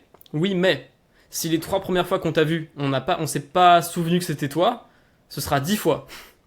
Et le fait est que tu as un élément différenciant. Quand moi, tu vois un de mes posts et qu'il y a écrit le mot roue dedans ou qu'il y a une image de roue, tu vas te dire direct, ok, même si tu sais pas comment je m'appelle, tu vas te dire c'est ce gars-là qui l'a posté. Si ouais, maintenant je vois un post de quelqu'un, je regarde pas le nom, il n'y a pas d'élément différenciant, je peux voir un post de lui sans même savoir que c'était de lui. Et ça, c'est un gros problème qu'il y a plein de gens qui ont. Et tu vois, dans tous les cas, tu retiendras pas mon prénom, retiens au moins roue. Et ça marche bah avec d'autres trucs. Retiens au moins le gars qui mange 300 grammes de prot. Retiens au moins Run Morad. Tu vois, retiens au moins que j'aime pas les CDI. Tu vois, si t'as un truc à retenir, c'est ça. Et comme ça, quand tu reverras un post qui parlera du même sujet, tu sauras que c'était moi. totalement. Et si la personne se souvient pas de ton prénom et qu'elle t'approuve, elle va forcément tomber sur toi aussi. Donc dans tous les cas t'auras gagné. Carrément. Carrément. Entièrement d'accord. Je te fais une petite aparté. Il me semblait que tu me disais que tu devais y aller à 13h30, là il Oui, est c'est 13h35. ce que j'étais en train de regarder, mais du coup, ouais, T'es tellement bien que tu vas annuler toute école de la journée. je te jure. Allez, c'est bon. Allez, Vraiment, c'est c'est bon, bon. fais sauter tous les calls. Non, du coup, dans 5 minutes, par contre, je vais y aller parce que la personne, j'ai vu la notification passer sur WhatsApp en mode elle allait avoir quelques minutes de retard. Ok, vas-y. On a 5 minutes. Est-ce qu'il y a, un sujet que tu veux lancer, un truc que tu veux me demander, un débat que tu veux aborder? Je pense que c'était pas mal, tu vois, quand bah, justement, quand j'ai répondu un peu à côté de ta question par rapport aux posts qui font vendre. Je pense que, parce qu'on a beaucoup parlé, tu vois, des vues, de se faire connaître, de la routine d'engagement, mais aussi faire un petit focus sur, je pense que ça pourrait aider beaucoup de personnes, comment mieux se vendre, tu vois, au-delà de ce que tu vois en public. Bon, en 5 minutes, Ok, ça va être très court, mais Je vais faire un j'ai truc très court. Ok, je vais faire un truc très court. Déjà, pour tout ce qui va être contenu, moi je vais séparer 3 types de contenu. Alors, c'est différent sur YouTube, là je parle vraiment spécifique à LinkedIn. Moi je sépare 3 types de contenus. Les contenus de type rich, qui sont destinés à juste faire des vues. Les bien contenus de sûr. type expertise, qui sont destinés à rassurer ton audience sur tes capacités professionnelles. Et Mhm. les contenus de type conversion, où là le but c'est juste d'avoir des leads qui rentrent. Ok. Sur les contenus de type rich, tu essayes pas de vendre, tu essayes juste de faire des vues. L'idée c'est que tu vas faire des vues, ça va mettre des gens dans ton entonnoir. En gros, il y a plus de gens qui vont aller regarder aussi tes autres contenus parce que ça va être recommandé par l'algorithme. Tu vas prendre des abonnés, tu vas te faire découvrir à de nouvelles personnes avec des contenus vraiment juste orientés faire des vues. Ça peut être des trucs, pour le coup, ça peut être des trucs féministes par exemple, comme tu en as parlé tout à l'heure, ça marche hyper bien. Il marche hyper bien parce que ça fait des vues, mais par contre, ça te dit pas forcément que tu es bon à faire ton boulot. Mais ça fait des vues. Ensuite, une fois que tu ramènes beaucoup de gens en trafic, tu veux des contenus de type expertise qui montrent à ton audience que tu sais délivrer. Et je dis pas juste des contenus qui éduquent, mais qui montrent que tu sais délivrer, parce que je considère que c'est beaucoup plus important les contenus de proof que les contenus de valeur. C'est plus fort un témoignage client que toi qui dis voilà les 5 meilleurs trucs qui marchent le mieux en 2026. Parce Hmm. qu'un témoignage client de quelqu'un qui va te dire j'ai gagné de l'argent grâce à cette personne, ou j'ai perdu du poids grâce à cette personne, ou peu importe ce que tu vends, un témoignage qui montre le résultat final, ça va être beaucoup plus fort que juste toi qui dis fais 5 pompes et 10 burpees. Bien sûr. Et ensuite, une fois que tu as suffisamment éduqué ton audience, tu veux faire des contenus de type conversion en mode. Alors, c'est l'équivalent des stories Instagram de je recherche 5 personnes ce mois-ci qui souhaitent se faire accompagner. C'est grosso modo la même chose. Là, tu veux juste mettre en avant ton offre. L'idée, c'est que les gens ont déjà confiance en toi. Si les gens n'ont pas confiance en toi, ça ne marchera pas. Mais tu prends des gens qui ont déjà confiance en toi et tu les incites à passer à l'action avec un post qui leur dit voilà, moi je recherche tant de personnes. Ça se passe en DM. Ok. Ok, très intéressant. Et je suis alignée avec ça aussi. Je pense que c'est bien de faire un mix de tous ces contenus parce qu'effectivement, les gens peuvent pas se rendre compte de ce que tu vas apporter si tu fais pas les posts en question. Je viens de voir du coup que ça avait remis mon super décor. T'inquiète, t'inquiète. Au pire, c'est pas grave. Vous C'est connaissez ce pas que grave. c'est. En freelance, on est en déplacement, on n'a pas toujours les bons endroits pour faire nos podcasts. Mais c'est ok, c'est très humain aussi. Bon, moi je pense que c'était un bon premier podcast. Je pense que c'était pas mal. Je J'espère que pense les aussi. gens sont d'accord. Et Oui, puis, j'espère aussi. 1 heure et demie, je pense que Mais c'est un tant bon que nous, format. ouais. Tant que nous on a aimé, c'est bien. Let's On a- go, un par jour. Allez, en vrai, pourquoi pas si on tire le rythme. Non, mais en vrai, je trouve que un par semaine, c'est pas énorme. Je trouve les gens qui font un par semaine, tu vois, pour avoir consommé par exemple beaucoup de podcasts sans permission, quand t'as tout vu, c'est long d'attendre à chaque fois 1 semaine pour 1 heure. Alors que si tu fais 1 heure de muscu dans la journée, tu les bouffes en 1 heure par jour, tu vois. Ça va vite, la manière de bouffer des podcasts. Je garantis pas que je vais faire un par semaine à tous les gens qui écoutent, mais j'aimerais bien en faire 2, 3 par semaine, je trouve que c'est intéressant. Ouais, je pense que ça peut être très sympa aussi. 3 par semaine, c'est un bon rythme parce que tu vas pas forcément t'épuiser. Et en même temps, bah Tu ça donne transmets à un côté. max, Ouais, je pense aussi bien que c'est sûr. pas mal. Bah go. Vas-y, bah go, bah je vais te laisser faire ton call Merci beaucoup et merci et, pour et puis l'invitation. ciao, ciao. Très Avec plaisir, contente d'être on se... l'épisode 1. J'espère que je suis l'épisode 1 comme convenu. T'es l'épisode 1 et puis dans tous les cas, on se reverra parce qu'on n'a pas du coup tellement parlé de ton parcours, mais comme on l'a dit à quelques moments, genre, t'as quand même un background, tu viens pas de... T'as pas rien fait, et on en a pas vraiment parlé du coup, mais vas-y, c'est pas grave, Ouais, mais bon, tu voilà, on reviendras en était là parler. pour discuter de nos sujets. Et toi non plus, t'as pas assez parlé du tien. Monsieur. Ouais, mais moi je me dis, j'ai tous les podcasts pour en parler, j'en donne un peu par-ci, un peu par-là. Oui. Mais vas-y, moment promo. Charlotte, elle a une offre de ghostwriting et de community management. Si vous voulez vous faire gérer vos réseaux sociaux, votre LinkedIn par quelqu'un qui gère, qui l'a déjà fait avec beaucoup de gens connus, il y a la liste sur ton compte, mais si tu veux balancer quelques noms, tu peux. Je sais pas si les gens sont d'accord, mais. Oui, oui, bah oui, si je l'ai mis sur mon profil, c'est que c'était OK. J'ai vérifié en amont. Du coup, j'ai travaillé avec Laurine Bemer, alias La Meuf en Rouge, avec Caroline Rousset, avec Amy Diakabi, la fondatrice de l'Unifia, et avec Moi, je te quelques propose, personnes. à chaque fois que tu dis un nom, derrière, dis son chiffre d'affaires, combien de personnes elle a accompagné. Tu sais, genre, si par exemple, tu as travaillé pour. J'ai eu ce cas de figure-là avec un freelance. Le freelance, il a travaillé pour Doctolib. Il dit pas j'ai travaillé pour Doctolib et j'ai travaillé pour machin, machin, machin. Il dit j'ai travaillé pour Doctolib, qui est valorisé à 6 milliards d'euros, qui est actuellement la première plateforme machin. Oui, c'est vrai. Tu vois, tu sauces un petit peu tes meilleurs avis clients parce que les gens, il y en a qui connaissent pas. Et c'est assez important de préciser, donc vas-y, je te laisse refaire. Bah, après, je connais pas leur chiffre d'affaires précis actuel, mais du coup, bah, Laurine Bemer, la meuf en rouge, qui fait beaucoup de formations aussi pour LinkedIn et pour la création de contenu, qui a quand même fait 100 000 euros de chiffre d'affaires dès un de ses premiers mois de lancement. Et à l'époque, elle avait que 15 000 abonnés, si ça peut faire sens aussi par rapport à ce dont on parlait tout à l'heure, tu 15 sais, 000 abonnés sur quelle plateforme? sur LinkedIn, justement, tu Ok. vois, le rapport entre abonnés et Ouais, mais parce que potentiel. du coup, tu l'as pas pu, enfin, tu l'as pas bien mis, mais actuellement, elle a accompagné plus de 3000 personnes. Elle a, je sais pas, 80 000 abonnés sur LinkedIn. Ouais, 80 000 abonnés sur LinkedIn. Et oui, elle a accompagné plus de 3000 personnes. Maintenant, son chiffre d'affaires par rapport à ça, je sais pas comment il se situe actuellement, mais il me semble que il est quand même assez élevé. Mais voilà, ouais, très une des Caroline Rousset. Caroline Rousset, du coup, fondatrice de Gorillift, qui a accompagné plus de milliers de personnes aussi dans la vidéo et dans la prise de parole sur LinkedIn.